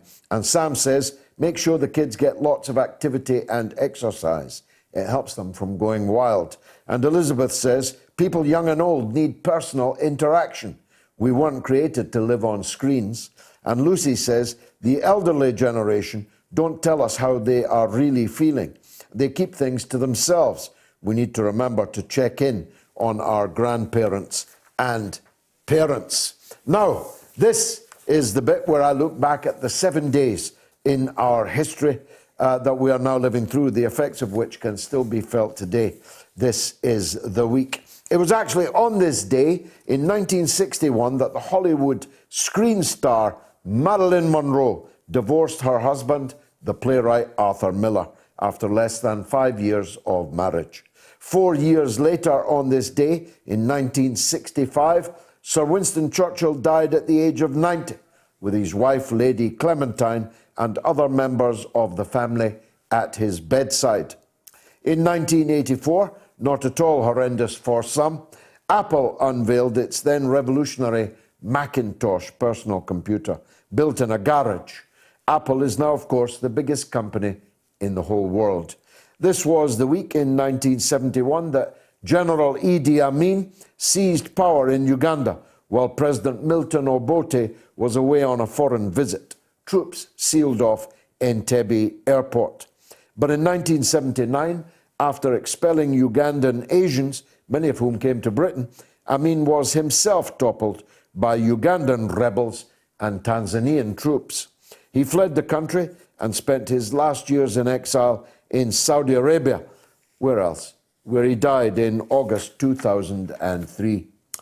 4 Labour cabinet ministers, known as the Gang of Four, signalled their intention this week in 1981 to break away from the opposition and set up their own political party.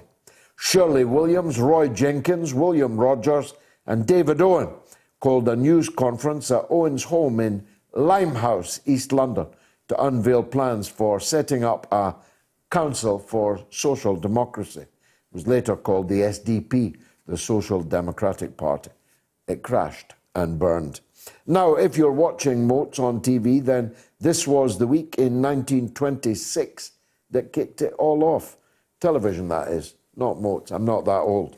John Logie Baird gave the first public demonstration of this newfangled television in his laboratory in Soho in London. Where else? He couldn't have known it would lead to EastEnders. In 1950, in this week, the independent Republic of India was officially born after nearly 100 years of British rule. Mr. Nehru became India's first elected Prime Minister in his first general election in 1952. He governed the country until his death in 1964. Thereafter, his daughter did, and her son did. In 1998, the US President Bill Clinton denied allegations he'd had an affair with the 24-year-old intern Monica Lewinsky and rejected accusations he'd asked her to lie on oath.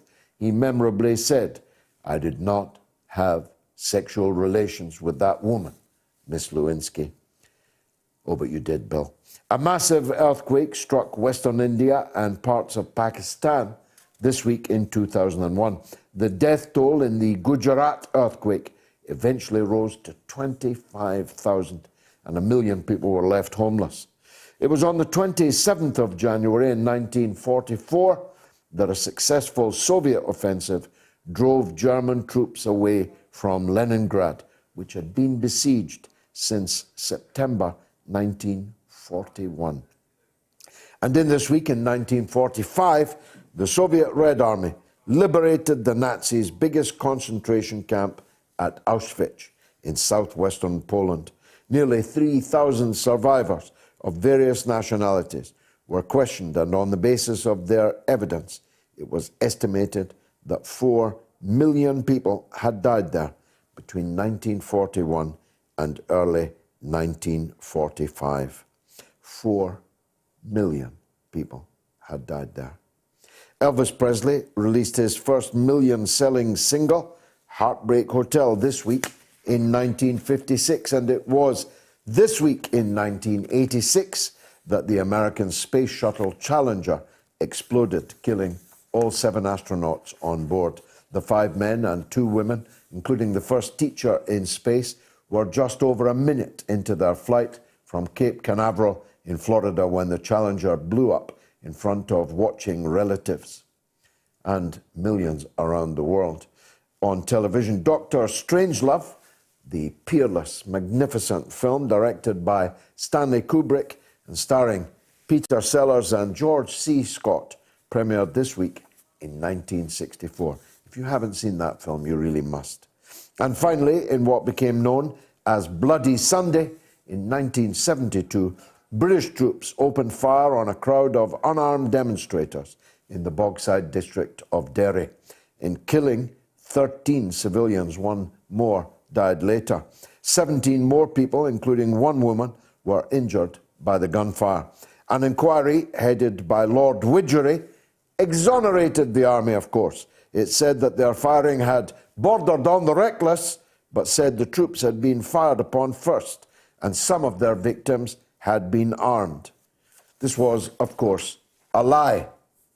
A subsequent inquiry, finally published in June 2010, concluded none of the victims were armed. Soldiers gave no warnings before opening fire, and that the shootings were a catastrophe for Northern Ireland, leading to increased violence in subsequent years. So that's what happened on the 7 days that we are now living through.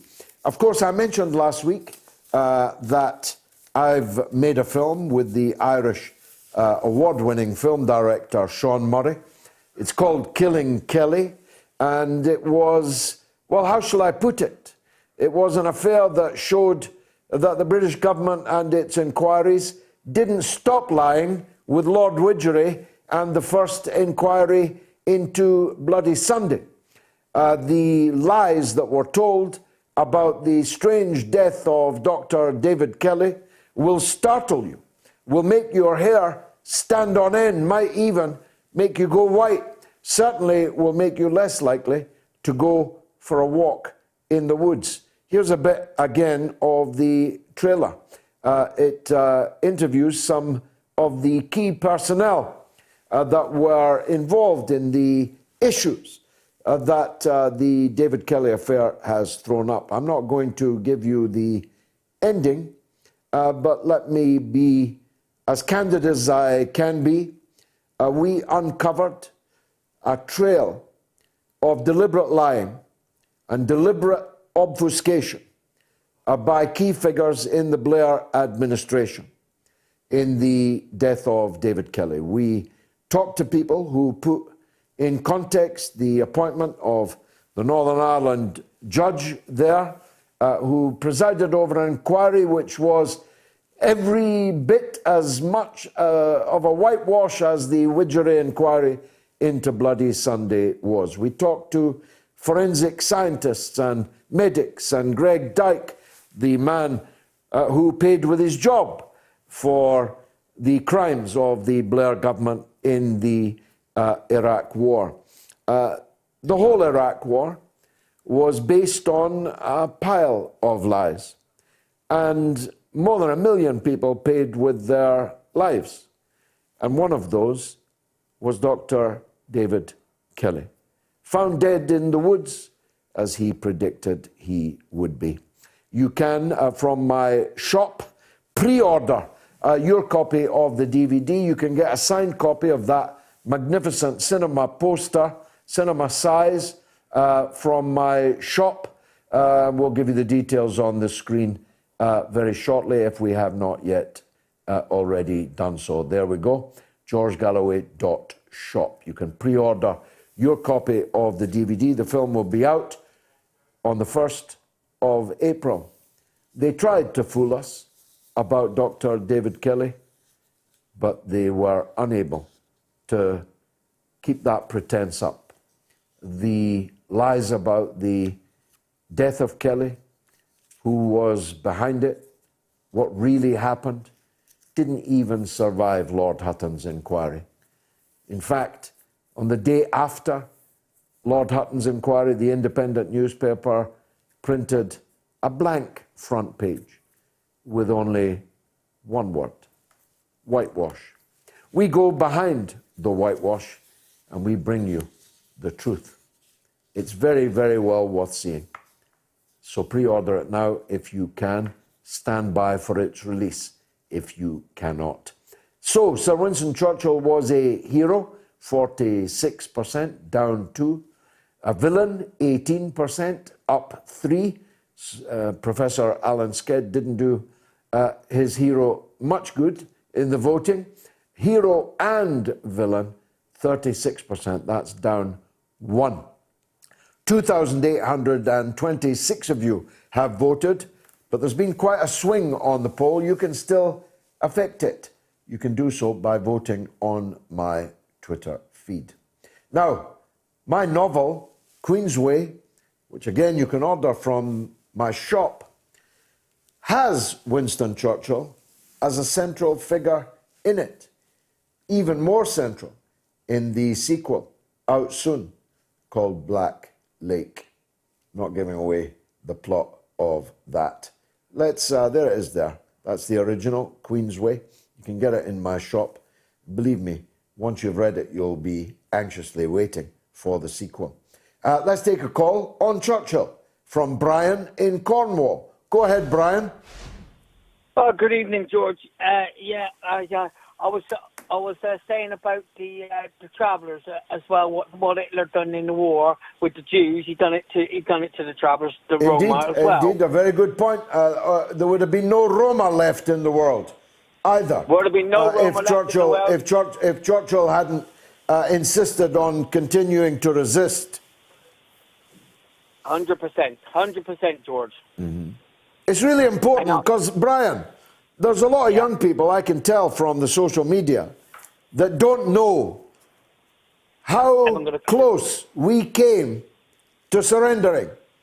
If it had not been for Churchill, there was people in the palace, there was people in the cabinet, there was people in the parliament that wanted to surrender to Hitler and give him complete, unconditional victory in Europe. In which case fascism would have reigned for decades, maybe until now. A lot of people don't know that, Brian. George, my dad fought in the war with many other travelling men. They're all dead and gone now, most of them dead and gone, like my dad has. But, you know, I put in planning permission for my boys. I own a field down by a golf course in Cornwall. And, George, I went through hell and back to get my plan in, and with this parish council in this council down in Cornwall. And my boys has put in for 2 houses. And bear in mind, they just give the golf course permission for 300 holiday homes on the course. At the end of the village, my land's on the end of the village. Where's the village? And there's the golf course. Now, what they've told me is, this is what I can't believe what they're saying. The parish council went against it, obviously, because they're racist. They're absolutely racist against the travellers, hates us. You know what I mean? You know, and we haven't done nothing to the people. And what's happened is the case officer has come back and said I can put affordable houses on it, but I've got to give them to the council. So I've got to build these houses, give them back to the council, and we're not entitled to live in them. I've never heard so much rubbish in my life. It's very disturbing. The ongoing racism against travelling people is a very disturbing feature that never goes away. Brian, thanks for that call. Ras is in West Brom on Churchill. Go ahead, Ras. Hi, George. It's good to speak to you again. Andrew, so I just wanted to speak a bit about what the professor was saying earlier about Churchill. Yeah. So, firstly, he said that Churchill did not, well, the British, they did not force the Indian soldiers to volunteer to fight for the empire. Yeah. But the thing that he didn't mention that most of these people were starving or near starving, and their only option was really to fight to survive, to bring food on the table. And I can say this as my granddad's brother. He fought for the British. He was in the British Indian Army. And secondly, the professor also brushed over a lot of Churchill's racial views. Like, for example, referring specifically to India, Leo Amery, which was, I think... Leo Amery. Sorry for my pronunciation. But in his private diaries, he wrote, on the subject of India, Winston is quite mundane, and that he did not see much difference between Churchill's outlook and Hitler's. It's absolutely true. The professor explained it away as being the views typical of an imperialist of his age, which is another good reason to hate imperialism in that age, as indeed one should hate it now. But there's absolutely no doubt that Churchill regarded white people as superior to others and British white people as superior to to other white people, no doubt whatsoever. Yeah. And that's where my main concern, criticism of Churchill comes in. But what about the fact that you'd be dead now if it wasn't for Churchill? That's quite an important point, isn't it? Yeah, it is indeed. So to a certain extent, I agree that Churchill was a hero. Not surrendering to the war, but things like, for example, D-Day, I think that was personally an excuse just to take land of the Soviets, to basically get in Europe, so the Soviets don't take all of Europe. So the answer is that we have to weigh every person and their contribution to life in the balance, don't we? We have to say what they did that was good and what they did that was bad, and we have to balance it, don't we? I mean, Mussolini may have made the trains run on time. I don't know if that's even true, but he massacred African people in Libya and in Abyssinia in present-day Ethiopia. He massacred Jews. He massacred his political opponents, and he would have massacred more as Hitler's ally if he could have gone on to do so. So if you want to make a balance of Mussolini, you'd have to include all those factors, wouldn't you? Yeah, and it's not like the entire world fought Mussolini as well. There was heavy opposition to him from many countries, like the Soviet Union, for example. Yeah, you'd also have to put into the balance that when the British cabinet under Neville Chamberlain wanted to appease Hitler, wanted to try and use Hitler against the then Soviet Union, Churchill maintained the view that Hitler was a clear and present danger to all of us, and that we should fight him. We should have fought him over Czechoslovakia, for example. Yeah.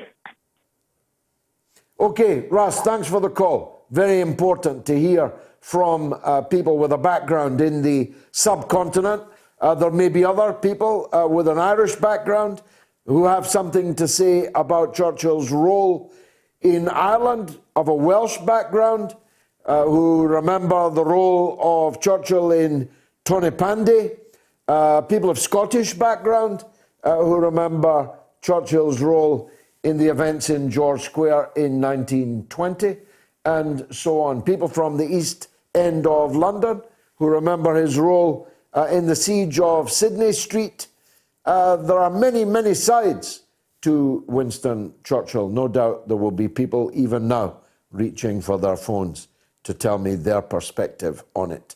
But you'll have to give me 60 seconds to take a drink of my tea. Radio Sputnik. In a media landscape filled with so-called journalists acting as stenographers for their billionaire bosses, there is a desperate need for news, analysis, and perspectives that buck the status quo and get to the heart of how domestic and international events impact you and me, as well as showing how we can get involved in the struggle to change that status quo. Check out By Any Means Necessary on Radio Sputnik, Monday through Friday from 2 to 4 p.m. Eastern, to hear the stories and voices that mainstream media refuses to tell you. And join us as we connect the political, social, and economic movements shaping the world around us. That's By Any Means Necessary, Monday through Friday at 2 to 4 p.m. Eastern, right here on Radio Sputnik.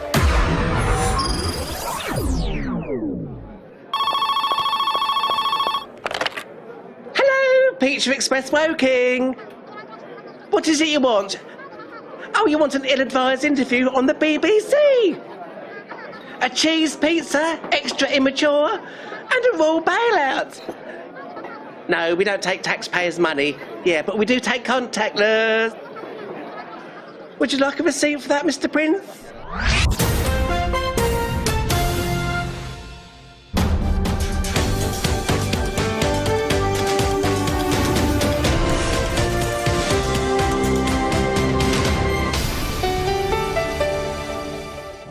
Mother of all talk shows.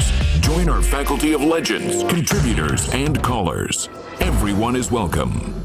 Let's hear from Federico in Canada on US politics. Federico, welcome. Hello, George. It's a pleasure to meet you. And you, sir? Okay, yes, I agree. The 6th of January has been something that has marked something very important, not only for the United States, but I believe for the world. In the sense that the fact that not only Trumpists or Trumpism took the Capitol Hill, and somebody says with intentions of killing and all that stuff. I think it's way further than that. It goes way further than that. It was not the purpose of killing people. The FBI and all these investigations and all these matters don't prove that that was the intention.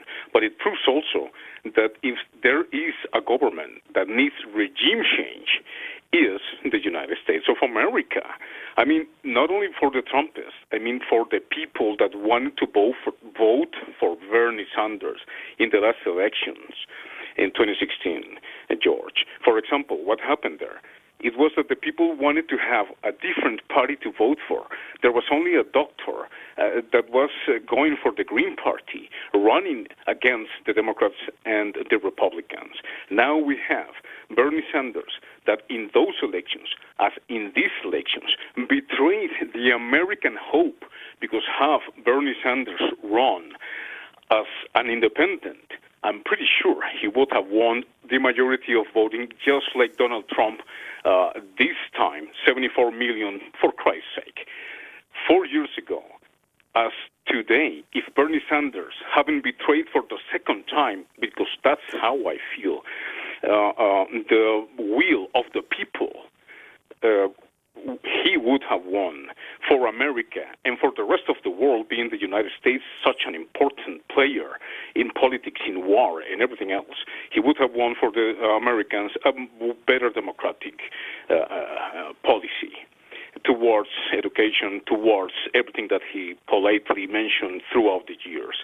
Look, that's a very powerful call, Federico, but pressure is such I need to move you on. All I can say is I agree with you, but that Bernie wears nice mittens and nice woolly jumpers. You get my drift? Eve is in Idaho. He thinks the U.S. is on the brink. Let's hear why. Go ahead, Eve. No.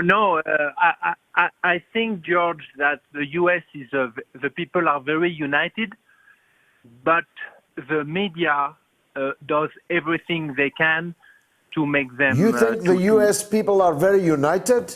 My goodness. Yes, and you're the only man I've heard of that thinks that.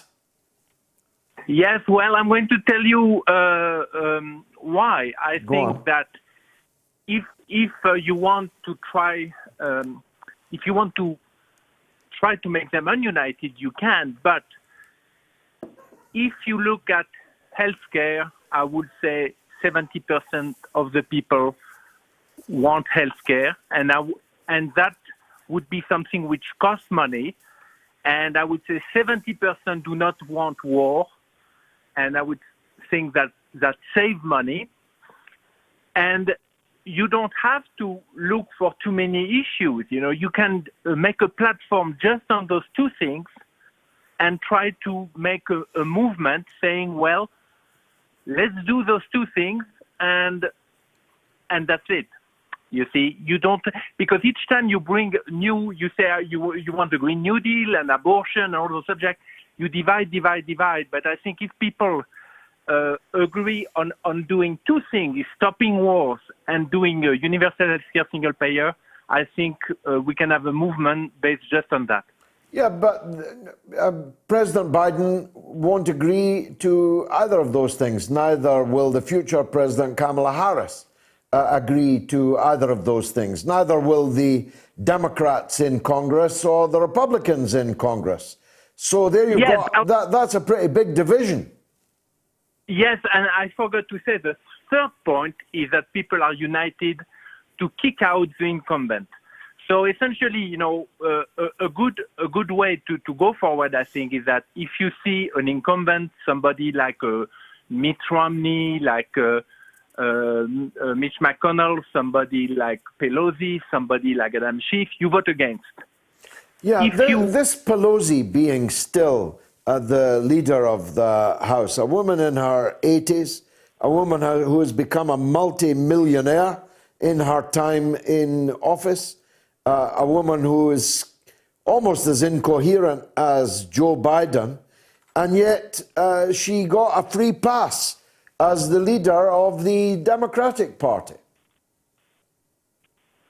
Absolutely, and I'm going to tell you one more thing, is that only in the United States I see people coming in politics with no money and coming out of politics with hundreds of millions. Yes. And my only explanation is insider trading. They have top information, and you can see that the newcomer in Congress, they get caught. So people say, "Oh, look how dishonest they are." Well, no, they're not any more dishonest than the other, but they get caught because they don't know the tricks. But basically, they all do insider trading, and I don't know if you follow Jimmy Dore or Kim Iverson, but there are many instances. Jimmy Dore, I'm a devotee of Jimmy Dore. Yeah, well, and Kim Iverson, she came also with some example. There are many people, Antifa people, people from the right, people from all over who get together and see, hey, we have to get those incumbents out. This is the main thing, and we have to agree on one or two things like war and healthcare. I think during a pandemic is a good idea. Okay, well, you made that point. Thanks, Eve, for making it again. Jalal is in Manchester. Let's hear from Jalal. Hello there, George. Happy New Year to you. Thank you, sir. Go ahead. My hypothetical is, the last time this happened was last time it happened was to Ronald Reagan. Now, what are the chances of something like this happening to either Donald, Joe, or Kamala? And my thoughts are it may be Kamala, so that Hillary, the smug talking one, could come in, and then when Joe is too frail to carry on, then lo and behold, Hillary's the next El Presidente. I don't believe that will happen. I think that she's yesterday's woman, and she has no need. Kamala Harris has no need to share power with Hillary Clinton. Kamala Harris will be the first woman. She will have broken the glass ceiling, albeit on the coattails of Joe Biden. In any case, the Clintons and the Obamas are already in the White House. Daft Joe Biden, Sleepy Joe, he's not really running things. He's actually being worked, being manipulated by these people and the people that they represent. That would be my point. Last word to you, Jalal. I agree with you, but Hillary thinks that being the president or being up there is part of her DNA, and she will do anything and everything to be part of that hierarchy. Well, all I can say is I don't agree with you. I cannot imagine that Kamala Harris, once she gets her hands on the top job, is going to bring somebody else into the White House who's going to try and take the position away from her. So thanks for that call. The poll has closed and it's official. The majority, or the plurality rather, of you think that Winston Churchill was a hero. 46%. 19% think he was a villain. Still a sizable number. And hero and villain attracted just over a third of the votes, 35%. A record number, I think, 3,199 of you actually voted. So thanks for that. But here's the second poll. I spoke earlier about the BBC, how it has bitterly let the country down, and how its new proselytizing of the 99 genders theories to 9-year-old children, including your 9-year-old children and mine, is the final straw. How should the BBC be funded? A, license fee, B, subscription model, or C, scrap it altogether. You can vote for the next hour on that one. I know where my money is. So it's at George Galloway on my Twitter feed. Now, by the way, the legend that is Norma in Bristol is coming up earlier than usual this evening, at 9:30 to be precise. She's been campaigning against nuclear weapons for 40 years. And she's got some interesting facts about what British people think about them thar nukes. And we'll hear from her at precisely 9:30. I know that many of you set your watch by hearing the lovely Norma in Bristol. So let's get the news 10 seconds early with Jamie Lowe. The mother of all talk shows. The only education you can get for free. Radio Sputnik. We speak your language. Find us at SputnikNews.com.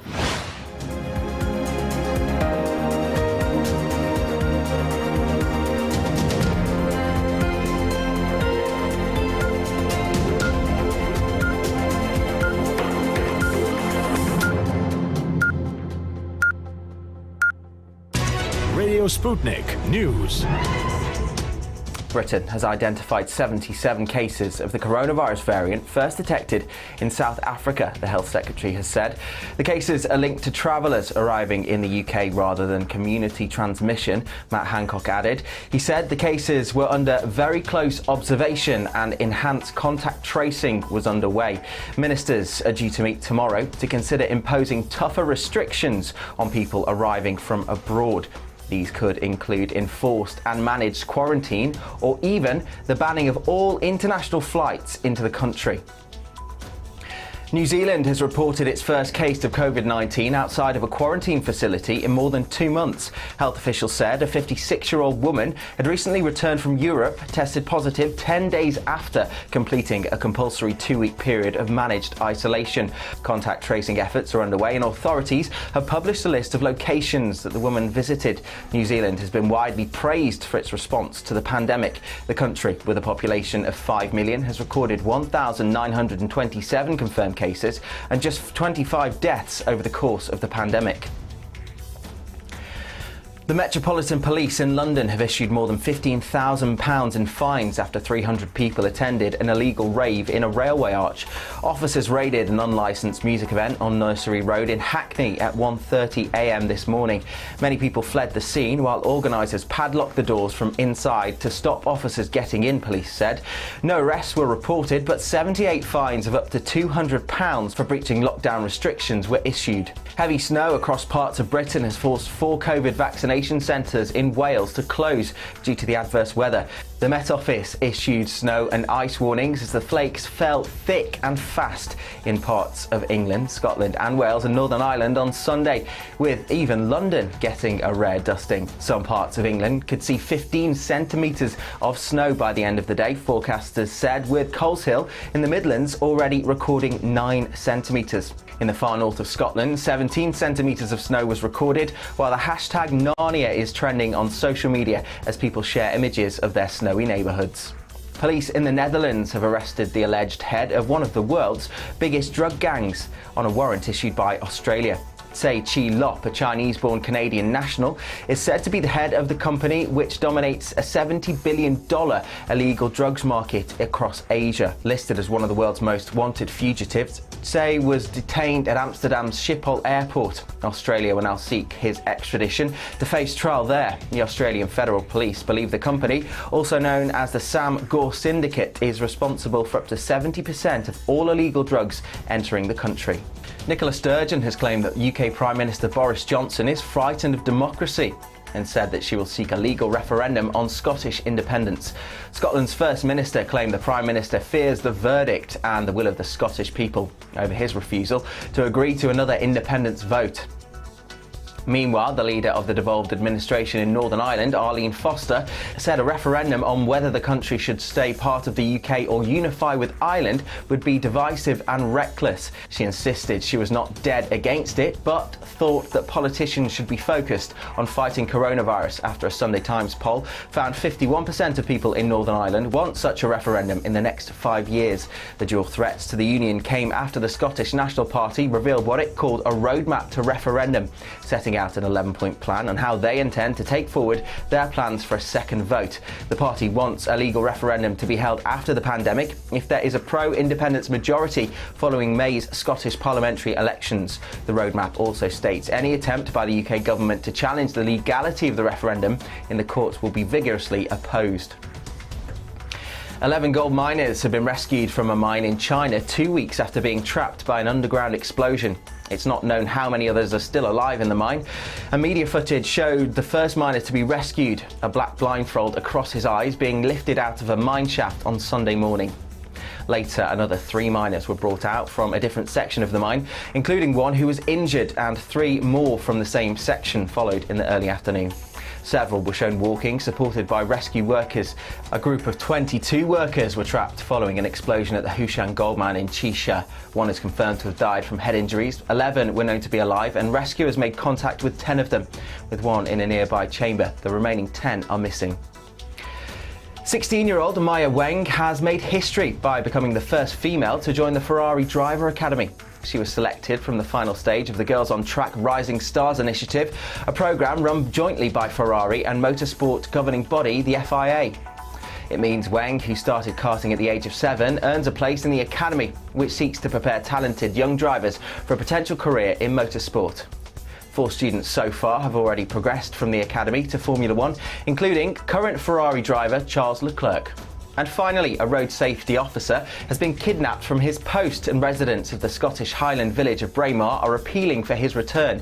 Alan, a mannequin in police uniform, has been stationed on the A93 in Aberdeenshire for 2 months, reminding drivers to slow down for the village's 30 miles per hour speed limit. Local councillor Jiva Blackett said Alan was seen last at 1:30 p.m. on Saturday before disappearing. In a Facebook post, she wrote, Alan took great pride in his role of reminding people driving in Braemar from Glenshee on the A93 that they were in a 30 miles per hour speed limit. Children, elderly folk and red squirrels are all at risk if people forget. Now he is gone, and not of his own volition. Someone has taken him. Have you seen Alan? So far, the villagers have not yet clubbed together for a reward for Alan's safe return. And that's the latest here on Sputnik News. I'm Jamie Lowe.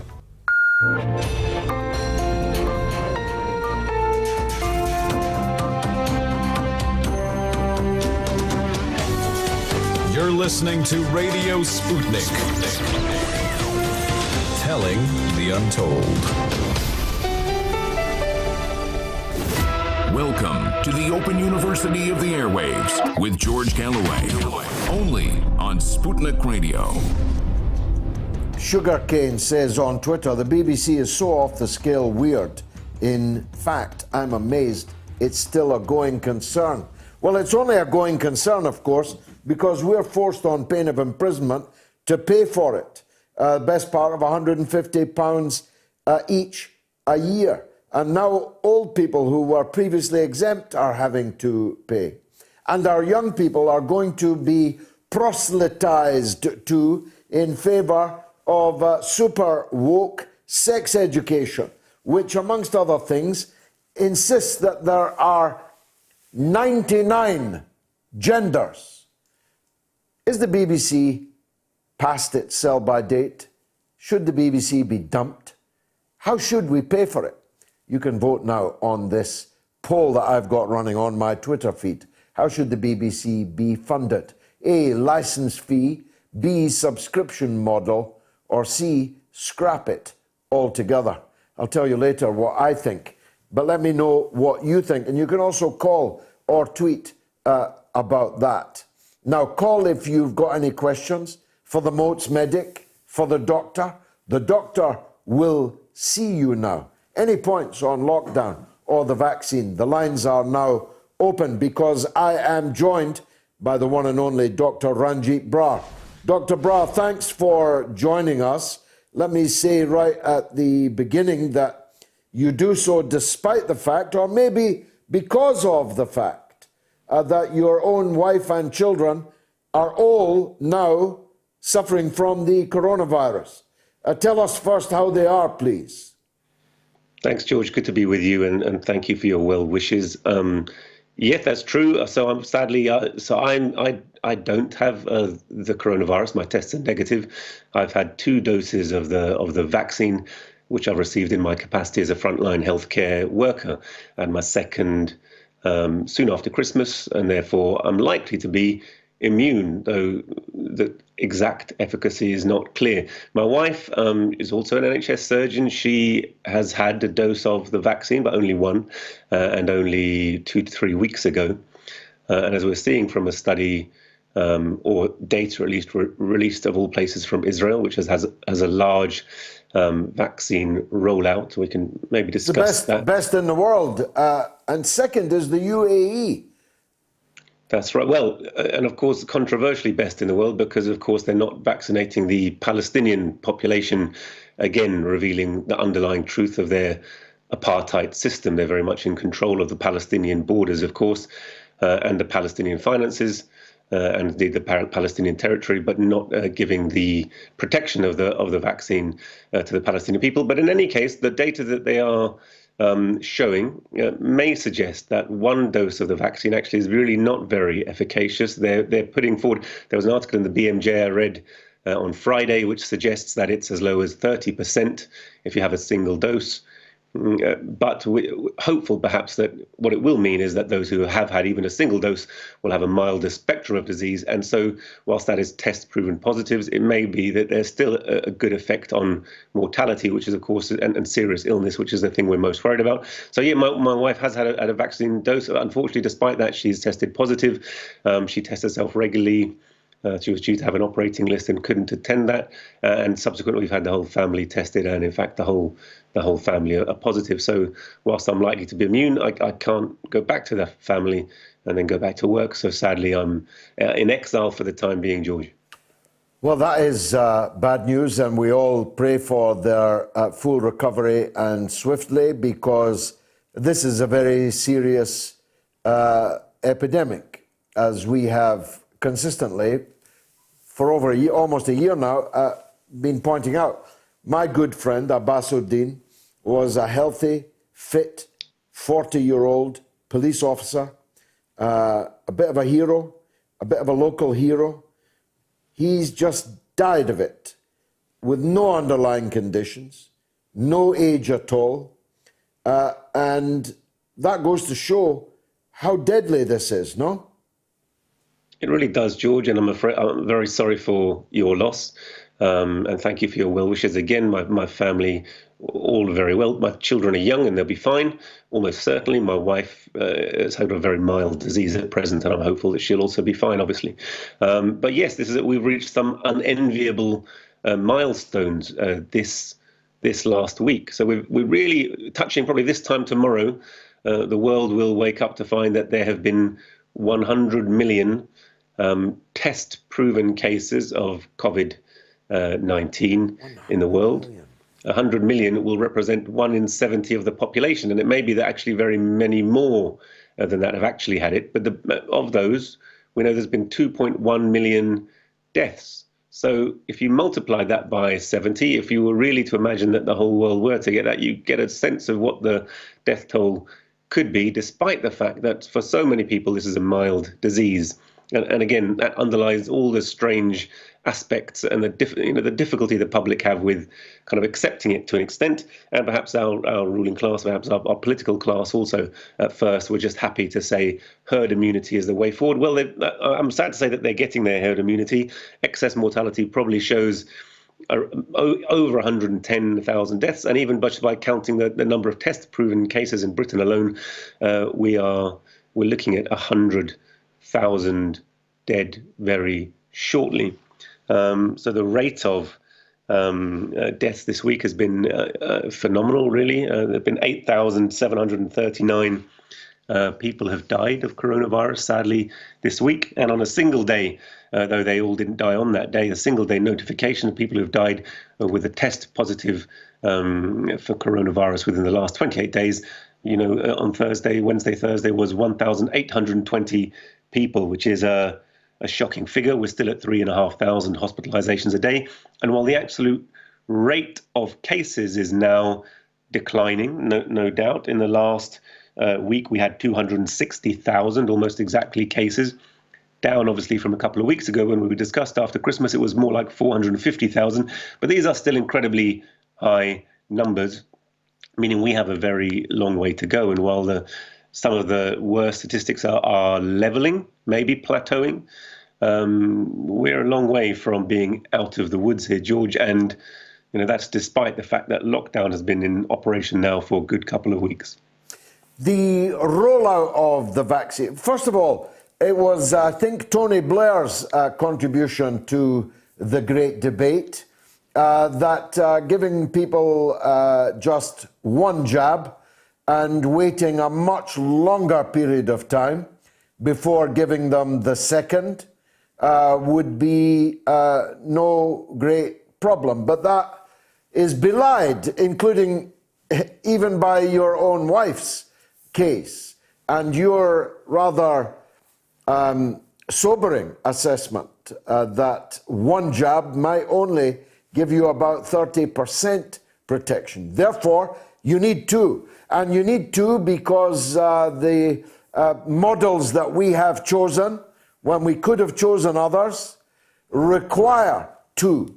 And yet, so many millions of people, although it's patchy across the United Kingdom, and we'll come back to that, so many millions are not yet getting it. The English rollout has been best of all.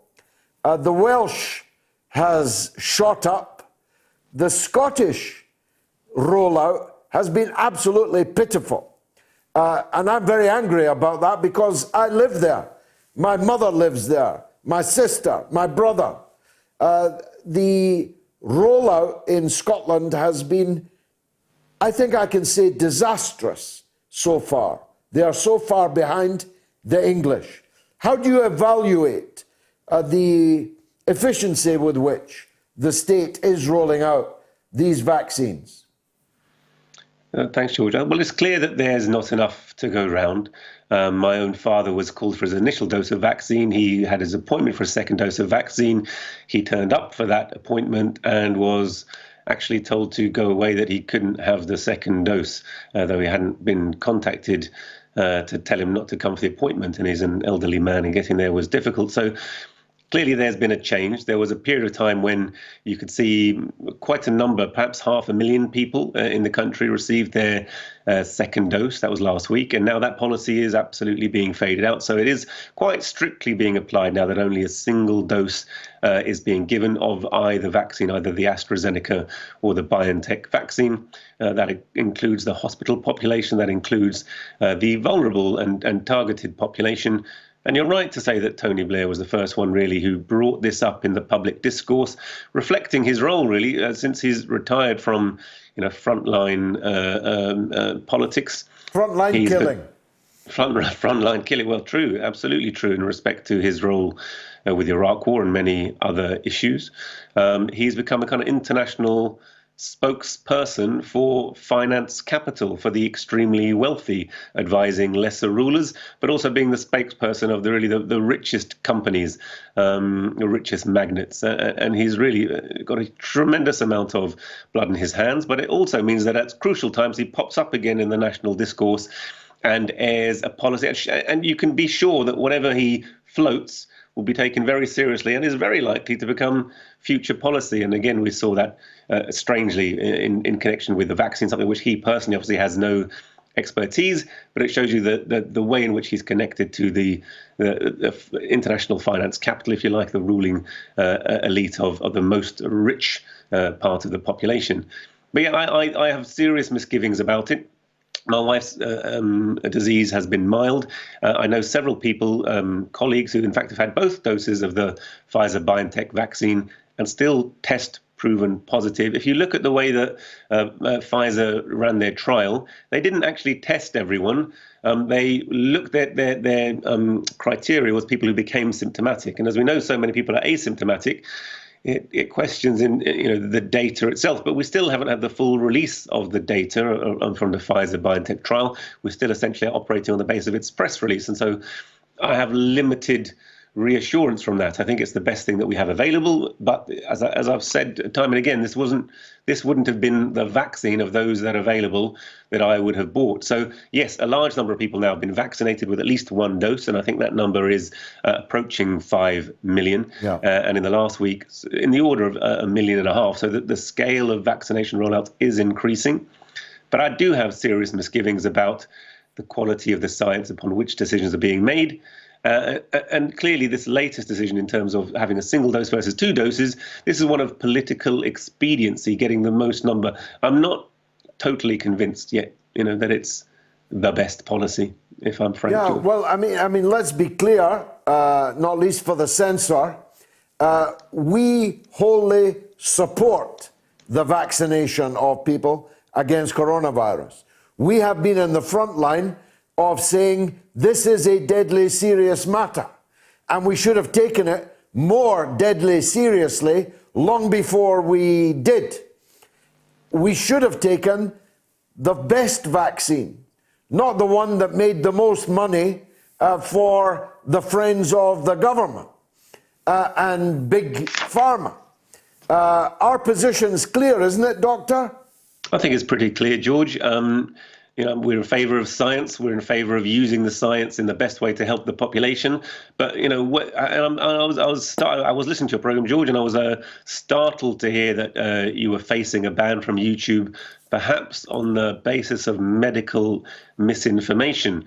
I mean, there's an ongoing scientific debate going on about the best way to approach this. The policies have been vastly different across the globe. There's a huge amount of data available, but the data and the picture is emerging. And of course, no one knows the absolute truth or the absolute facts, including those who are actually in direction of policy. And that's why it's very important there is a healthy debate around this. So, it would be interesting if you can get any more information from YouTube about what they feel was the medical misinformation. I do feel slightly responsible if it was my contribution. But I think essentially, there's an emerging picture. Our picture will change. But yes, we've been wholly in favour of using science in terms of non-pharmaceutical measures, but also science in terms of assessing the efficacy of those pharmaceutical measures and of the vaccine. And in general, we're supporters of the vaccine, despite my reservations. I've had the full dose of this vaccine. And you've had it. Absolutely. And I'm demanding it, although living in Scotland, I'll probably be dead before I get it. Let's take a call. Sean is in Stevenage. Go ahead, Sean. Hey, George. How you doing? Good, by the grace of God. Thanks. Good. I wanted to ring you up, and first off, I'm sorry to hear about your friend that died. It was a bitter blow, I must say. I can't get the thought of his 2 little girls out of my mind. And how beautiful a man he was, how vital he was. It's a bitter blow. Sean, go on. My sympathies to Dr. Brar and his family now being ill as well. It's not good to hear. I just wanted to make a point, really, that you were talking about how angry you felt with people that were sort of denying this is a pandemic and those type of things. Yeah. And I understand that. My old man's 84. He's got vascular dementia. He's been in a home for a couple of years. And it turns out he's now got COVID. I'm not going to blame those people that don't think there's a pandemic, that aren't wearing their masks or whatever, if my old man goes. I am going to 100% blame this government. Each and every one of these pilfering... Don't swear. I'm not going to swear. Each and every one of them are to blame. As you said a minute ago, they should have done a lot more earlier on, and they didn't. And I half think they were waiting for circumstances so they could make money out of it and give money, backhanders and brown paper envelopes to their friends to get their snouts in the trough.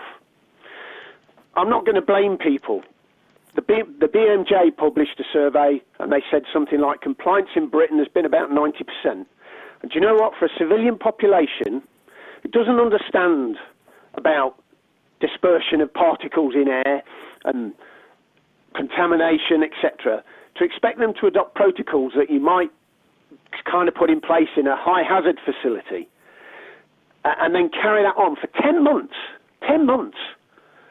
with 3 supposed lockdowns. What's the height of madness? Doing the same thing again and expecting another result. And here we are, and then folk wonder why people don't believe this political class who've lied to us over the decades, 40 years of running down the NHS, pro-privatisation policies, closing numerous hospitals and building nice little profitable privately run ones. Where did all those beds go? If we'd have had the same number of beds now that we had at the end of the 80s, probably double what we've got now, yes, the NHS would still be struggling, but we'd still have a lot more capacity to deal with this pandemic. Very powerful, very, very powerful call, Sean. Doctor, would you comment on it, please? Sean, first of all, I'm so sorry to hear the news about your father, but other than that, I could, incredibly powerful call, agree with George. I agree with every point you've made. I was listening not too long ago, a couple of weeks perhaps, to Professor Marmot, who is the author of the Marmot Report looking at health inequality in Britain. He published a very famous report about 10 years ago, and he published an update just before the pandemic hit, talking about why, in fact, health inequalities were increasing, and the age, the life expectancy of the population, the working class in particular, was starting to fall in Britain. And he pointed to a few things. He pointed to the fact that what was necessary to reduce health inequalities were to reduce economic inequality, and that's been the opposite of the trend over the last 30, 40 years. He pointed to the fact that actually you had to have long-term investment in the NHS to increase systematic capacity. It couldn't be built up short-term. As we've seen with this pandemic, you can't just suddenly build a hospital and expect to be full of ITU staff or have other facilities to treat patients where they could be socially isolated. They have to be planned for in advance. There has to be that capacity and the willingness and the desire to care for the needs of the ordinary working class people. And he said about quality of leadership that would long-term look at that direction. And you can see how starkly those points have been brought out, how, yes, our government individually have absolutely failed, but it's also been the culmination of a period of long attempt to privatize the NHS. There was a very powerful and contribution made by a friend of mine, Bob Gill, who's a GP and an NHS campaigner, when he said, look, Oliver Letwin and John Redwood, when they were just junior ministers working for Thatcher, we know them all too well now, they wrote a booklet called Britain's Biggest Industry about how you go about privatising the NHS. And every single one of those steps has been followed and implemented by successive governments. And just as I am answering your call, but with that last point, that if you look at what's just happened, a document, a consultation document with the public has gone out, very innocuous language. It was up on their website for until just about a week ago, asking people what they thought about the concept of an integrated healthcare system. And what they're doing is integrated sounds great. It's all going to work together and work very well. But really what they're talking about is the ability of financial interests, large financial interests, the health insurance, to come in and actually partner with clinical commissioning groups, and then in a way that they see fit, adjust standards, adjust monitoring, decide on rationing of care, but basically fully privatize the budget. There'll be huge contributions from government, but they'll go into the remit of these private companies. We'll have health passports, we'll have limited access to care, and increasingly insurance will not just be, for the privileged few. Everyone will need it if they're going to guarantee their care. And far from protecting the NHS, this pandemic itself has been used to deliver the final hammer blows. And on the back of it, another debate about how we improve things. You can bet, you'll bet on dollar, that if Boris Johnson launches an inquiry into the mishandling of his own government in this pandemic, they will absolutely use it to spearhead this radical change where Accenture and other large health insurance companies particularly those, for example, that Simon Stevens actually worked for. Simon Stevens is the director of our NHS, but was actually for 10 years a major player in the boardroom of a company called United Health, who have a budget of hundreds of billions of dollars. These companies, the entire direction of policy is to privatise the NHS, and it's precisely for those reasons, the economic inequality, the running down and privatisation of our NHS, that we're seeing the terrible figures, the shameful figures, where Britain, the sixth richest country on earth, has the highest death rate, apart from a tiny handful of countries like San Marino, there's semi-statelets, perhaps Belgium, in the world. So I think, I'm sorry for your personal loss. I think sorry for personal loss of so many people who have suffered. Behind these statistics, there's real pain, and it's reflecting of a real inequality in society. And there's no current plan by our government or the opposition to address it and put it right. And increasingly, it's going to fall to us, outraged as we are, in pain as we are, to try and address it. And so thanks so much for your call, Sean. Thank you, Sean, and God bless your father. I am very sorry indeed to hear that news. We hope that he pulls through. Let's take one more then, Doctor, if you will. Ashley is in Hampshire. Ashley, welcome. Hello, George. How are you? Yeah, good, thanks. Not bad at all. Hello? Yes, go ahead, Ashley. You're on the air. Wonderful. So, yeah, it was just, so I was just basically just wanted to voice my sort of concerns with, we've been in lockdown for about a year now. Like, through lockdowns, you see the rise in domestic abuse, alcohol and drug abuse, suicide. Like, we've just had a 12-year-old take his own life, bless him. Like, there's the government, the elites, whatever you want to call them, Matt Hancock, Boris Johnson, they have no concept of reality. Like, these people are just the general people that you mainstream, like, go to Eton, not really lived a full sort of, let's say, working class life. And these people are just, they're laughing in our faces. Like, you see the interviews on This Morning, and you see Matt Hancock just smirking, and just, he couldn't even bring himself to just take himself off his high horse and just apologise, or even admit that he was in the wrong with these school meals. And it took a professional footballer that plays for Manchester United, that's not even his job, he doesn't even get paid to be involved with the country, and it took a professional footballer to go onto Twitter, onto social media, to push our Prime Minister to actually acknowledge that these school meals weren't acceptable. Like, and another thing, like, briefly, Ashley, briefly. And stuff. And the protesters being such heavy-handed by the police over whatever this police state that we're going towards, and they're trying to wipe out small, medium businesses. I'm not a conspiracy theorist, but you can see it. Like, I've never been into politics, but they're just laughing at us, really. Like, look, we fully support lockdown. We argued for a proper, real lockdown much earlier. We argued against that lockdown being lifted, but we demanded that the living standards of the working people in the country had to be supported by the state, and not money siphoned off to cronies and friends, not money wasted on schemes that didn't work because of the incompetence they set up to operate them. And we remain absolutely committed to fighting this pandemic. We don't think people should be out in big crowds demonstrating about it. Not now, but there will come a time when there will have to be a reckoning. Last word to you, Dr. Ranjeet. Thanks, George. Yeah, I think, it's really important to consider all of the fate, especially of the most marginalised, the poorest, the most vulnerable, during the entire period of this year. With the crash in the economy, a world capitalist economic crisis, as well as the brief periods of lockdown. But when you look at what our government has done, they have not done lockdown. Lockdown can mean anything, any combination of measures. And whilst there have been moments when they've said, don't go anywhere, look at currently what's happening. 20 million people are going to work every day.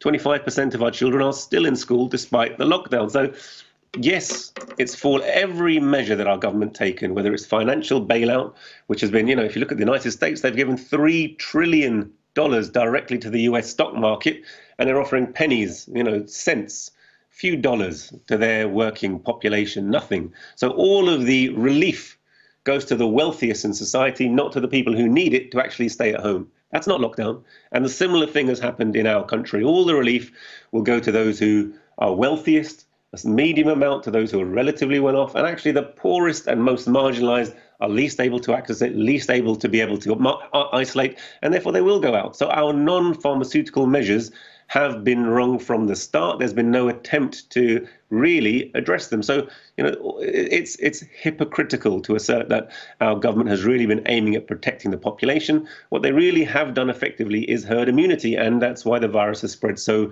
rampantly throughout the population. That being said, the crude measure that they have used is the only thing that they've done successfully that has slightly tended to retard the rate of infection. They haven't followed it up, they haven't eliminated the virus, and therefore, infectious as it is, they haven't really done anything. So I entirely agree with you that our government is to blame. I entirely agree with you that the working classes and most marginalised have suffered most. And perhaps, you should look at your last statement that you've never been involved in politics. Everything you said is political. Everything you said actually is against the prevailing order, against the status quo, against the government of money, in favour of working people. And it's high time that working people became organised, because the only way we can address these problems and start to change them, particularly when you look at the smirking faces of the ministers who know they have no accountability, who know that if they serve the interests of the very wealthy well in office, when they're out of office, they'll be handsomely rewarded. That's the corruption in our country. That's why Tony Blair has personal wealth of 400 million. So it's high time you became involved in politics. I think everything you said points to the fact that people like you, the ordinary working people of Britain, do have the answer. Sorry to go on, George. Not at all. And they don't even have an opposition facing them in Parliament or in most of the media for that matter. Ashley, get involved in politics. Dr. Brar, I really hope everything is fine at home and that you can go home soon, that everyone pulls through. And to the censor, don't misunderstand anything that we have said here tonight, because this is democracy. This is an open university of the airwaves, and we have to argue through all of the things that we're doing, all of the things we ought to have done, all of the things we should be doing now. We're not parrots sitting here parroting Matt Hancock's latest twist. Thank you, Dr. Brar, for joining us. Coming up after the break, it's Norma in Bristol with some news on nuclear weapons. Radio Sputnik. Okay, first question. Do you regret voting against school meals? I'm glad we were able to put the current system in place. But do you regret it? Well, we have got the system, and I'm glad that we have got it, and we are able to put that system in place. Can you just answer the question, please? Well, that's not how we do things at the moment. Look, just say yes or no. Glad. Okay, let's see if we can get you to answer a straight question. What day is it today? That's a great question. I'm glad that you've asked it. It's Sunday. I'll put it into my own words. Thank you very much. It's a day in the week. It's not Monday, Tuesday, Wednesday, Thursday, or Friday, and it's definitely not the day or after Monday. So some would say the end of the week, or the beginning, sort of. And I'm glad of that. Don't get wrapped up in all that nonsense. Keep listening to the mother of all talk shows. Sputnik has been launched to give you a closer look at everything happening in the world. Radio Sputnik, telling the untold. The mother of all talk shows. Join our faculty of legends, contributors, and callers. Everyone is welcome. Clear the decks. There's a legend on the line. It's Norma in Bristol. Norma, welcome. Hello, George. There's no show without you. Go ahead. Well, no, it's just a change of subject, because it is very worrying times at the moment, and it's depressing, but I'm going to depress you even more, I think. No, what I wanted to talk about was, there's been this treaty for the prohibition of nuclear weapons and very little media coverage. Now, I expect you know, but last Friday there were loads of celebrations of 122 countries, and they voted to adopt this prohibition treaty, and the United Nations have now declared those countries that have, you know, said that they are illegal now in these countries, but our government says that they'll never sign the treaty. And, you know, I mean, let's wake up. A recent poll said that 70% of our population voted to ban them. And I heard a program on ICANN, I think it was called. They're called the International Campaign for the Abolition of Nuclear Weapons. And they had a special program on Friday celebrating the achievement of this illegality. And Caroline Lucas was on it, and she was very good, actually. She put up a very good argument to say, let's pretend it's a deterrent. And I could go into what she said a little bit if you wanted me, but I don't want to take up too much time. I will tell you what she said if you want to hear. Well, let me go back to one of the first points you made. You said that the media haven't been interested. No. And isn't that largely because the people that have got the nuclear weapons have no intention of observing this ban? In fact, the United States, Russia, China, Britain, France, India, Pakistan, Israel, all have nuclear weapons and have no intention of giving them up. No, they haven't. But you see, I've been fighting, as I said, for 40 years against nuclear weapons because I feel it's such a strong subject. And I mean, what Caroline Lucas said was, you know, if we deny countries getting them, like even Iran, you know, we're such hypocrites. And if more countries get them, will it be a safer place? Well, they say that it's a deterrent, but they don't want other people to get them. If it's a deterrent, then we should make sure everyone's got them. In fact, we should give them out. We should give them out as foreign aid, so that everyone's got them. Therefore, absolute deterrence will have been achieved. But we all know how stupid that would be. Exactly. It'd make it a much more dangerous place, wouldn't it? Or I'll give you an alternative. Nowadays, we have to have charitable sponsored runs and go out with a collecting can in the street for vitally important social and other needs to be met, while we fund nuclear weapons to the tune of billions. Why don't we reverse that?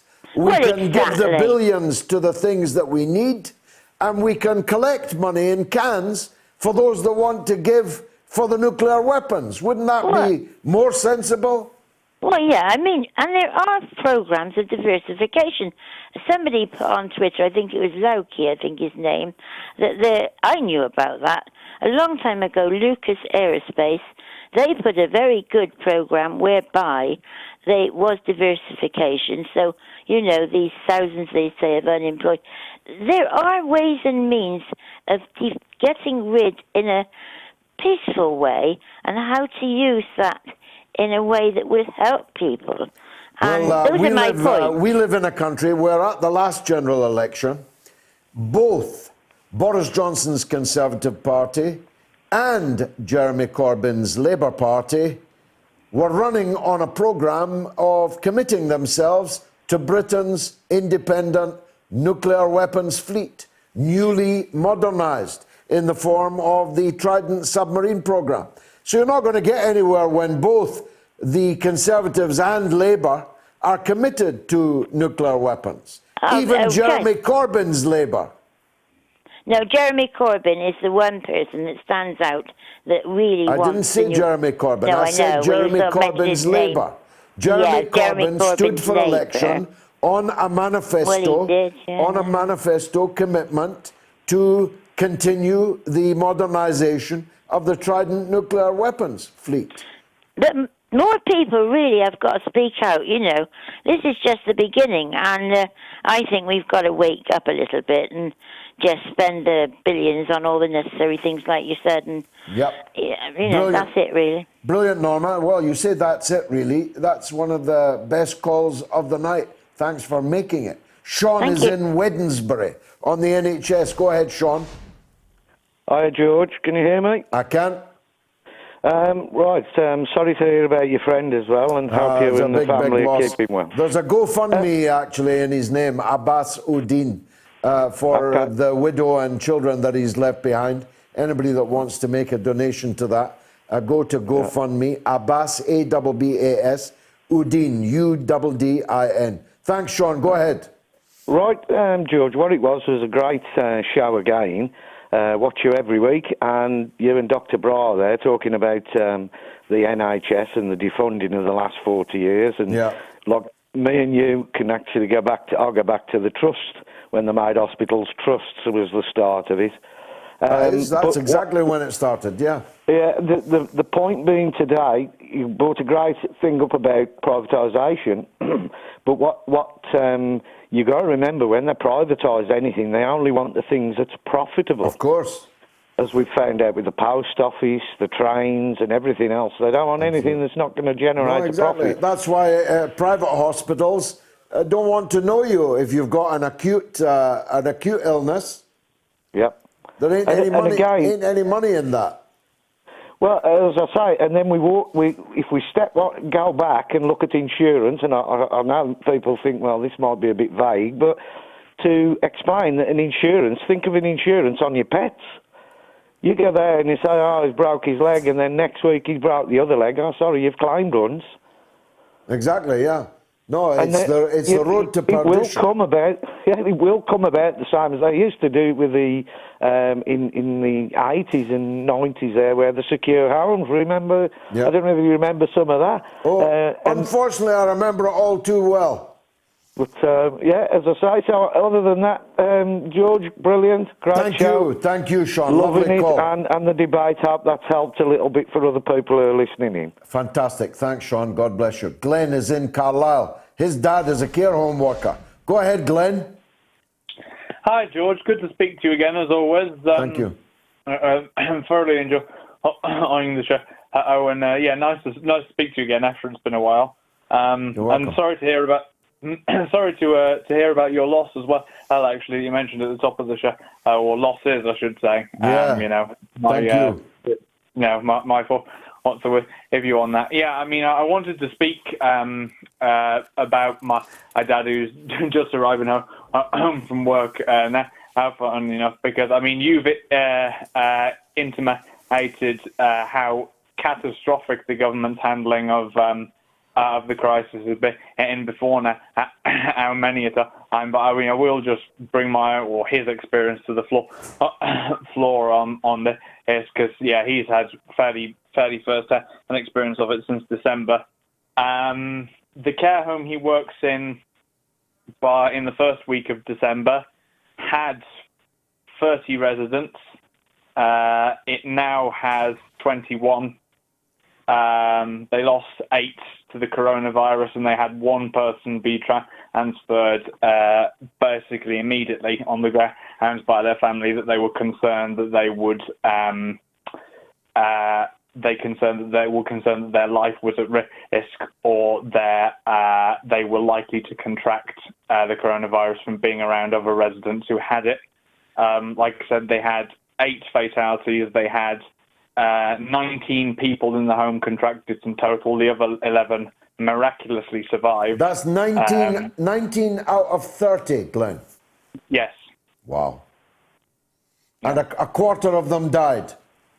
Yes, that's correct. They lost 8 to the virus. In spite of everything health professionals who came into the home, everything NHS staff could do, some were sent to hospitals or the Cumberland Infirmary, which is our local hospital. I don't live in Carlisle, so I live in one of the small towns surrounding Carlisle, but they were sent to the Cumberland Infirmary in Carlisle for treatment.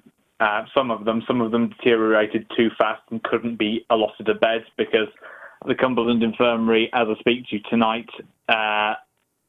2 in 3 of all of its beds are being used for COVID cases. 70%, yeah. I mean, Carlisle, as you may be aware, has been documented as being one of the worst hit cities and areas in the country across the pandemic. We were constantly on watch for a localised lockdown during the summer, and we were moved into Tier 4 before everybody else was. So yeah, it's been terrible, and some of them, like I say, they either couldn't be allotted beds or it was deemed not worthwhile transferring them to the infirmary because they were deteriorating too quickly. Wow, that is a very, very powerful call, Glenn. Give our regards to your father, please, and don't be a stranger. Call again. That was really powerfully expressed. Here's the wonderful Gloria in Southport. I wonder if she got her COVID test. Gloria. Hello. Yes, George. I had a text from my doctor telling me to go for my vaccination. And I actually live literally 3 minutes from a vaccination hub. Now, my neighbours, they don't have a computer. So they had the letter. So I booked both of them online. And unbelievably, the only available vaccination centre was in Wigan, 21 miles away, which is a 42-mile round trip for somebody in their late 70s or 80s. And this is not, this is other people I've asked who live in Southport, who live close to the vaccination hub, that the same things happen to them. It doesn't make sense. That's madness. You live 3 minutes away from a vaccination hub. Yes. And I was able to get my well, actually, what happened, when I went for my vaccine, I went with one of my neighbours because I can't see very well. I've lost the sight in my eye because I couldn't have an operation because of COVID. And when I got there, I said, you know, couldn't this gentleman have his vaccination, because it seems ridiculous. He lives next door to me and he's got to go all the way to Wigan. And they said that's ridiculous. So they actually gave him his vaccination. And then when it came to me, because I'd had allergies, they wouldn't give me the Pfizer one. And I asked if the other gentleman could have my appointment. So actually I did save them both from going to Wigan. But to me, it seems quite ridiculous. The people who've contacted me, who live close to me and close to the vaccination hub, are expected to go all that way. And the other thing, when I went online, it said, are you happy about coming to the same vaccination centre in Wigan in 3 months' time, in April? And I clicked on no on behalf of these people. And yet it came up there was nothing else available in 3 months' time but Wigan. This isn't fair to elderly people to expect them to go on public transport, on a train. It's ridiculous. I'm speechless, Gloria, both at the chaos and shambolic nature of that, but also at your goodness. Thank God for you. Thanks for your call. I have a poll running. I should have mentioned it. How should the BBC be funded?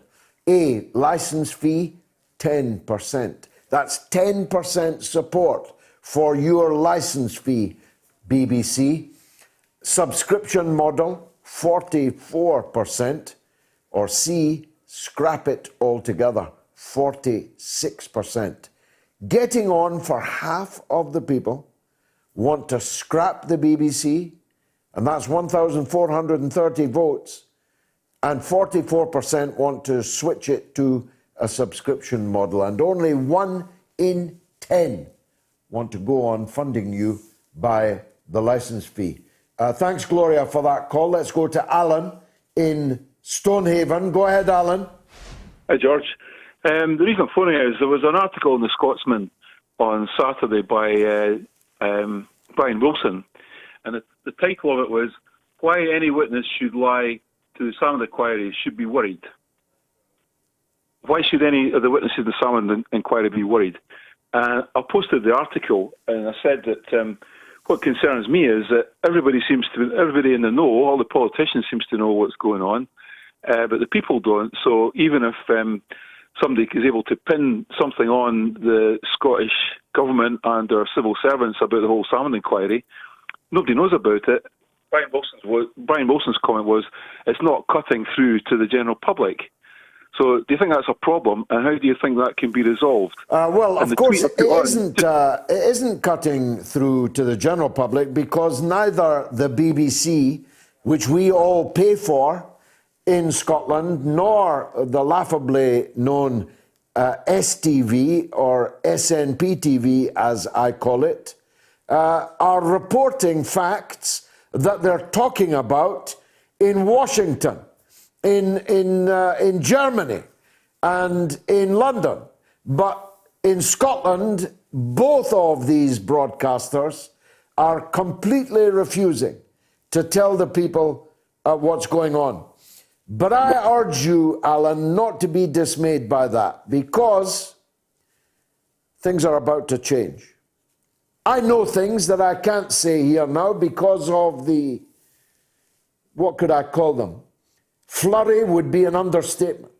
Because of the thicket of legal moves that have been made by SNP leaders to protect themselves from honest, straight reporting of the true facts. The truth is coming out. And this coming week, there will be a dramatic event which may bring the house down for the Murrells, for the First Minister of Scotland, who didn't look too cocky today, if I may say so, on the Andrew Marr show on BBC One this very morning. The scandal that is governance in Scotland on any number of issues and crises. This is an omni-shambles in Scotland. We have reached critical mass of scandals and crises. And the biggest scandal of them all is the Sturgeon Salmond affair. They have defended themselves successfully so far by a variety of dubious legal moves. But that's about to change. Alan, thanks for the opportunity to say that. I've got to go to New York and hear from Lewis. Go ahead, Lewis. Hi, George. How are you? There's been some discussion on the show today about the real bind that the Democrats have put themselves in with Biden, who's going to be 82 in 2024, and Harris, who may take over from him during his term, being remarkably unpopular and having dropped out of the Democratic nomination quite early on. And I'm wondering, it's probably not worth hypothesizing about now, but I'm wondering if we might find ourselves in the United States at a Chicago 68 sort of moment in 4 years with the Democrats. If you think that there's a potential of a primary in that race that won't be either Biden or Harris running for the nomination, and well, maybe Lewis, but I have no faith whatsoever in the Democratic Party. I have no faith. Nor do I. I have no faith in its intention to remain democratic. In other words, if primaries were going to throw up a proper challenger to themselves, they'd scrap the primaries. They're not bound to have primaries. They're not bound to behave, even in the very limited democratic way that they have up to now. And if they thought that Jesse Ventura was going to win the Democratic Party nomination, or a younger version of him, a younger version of Bernie Sanders, they simply would rig it to make sure that that did not happen. I've only got 2 minutes, so I'll summarize my view this way. I say a plague on both their houses. I say build a People's Party in the United States of America. Put up Chris Hedges or someone like him, someone young, smart, dynamic. Put up someone who really would make a difference. Let me squeeze in 1 minute. Jonathan in Stoke-on-Trent. Go ahead, Jonathan, be quick.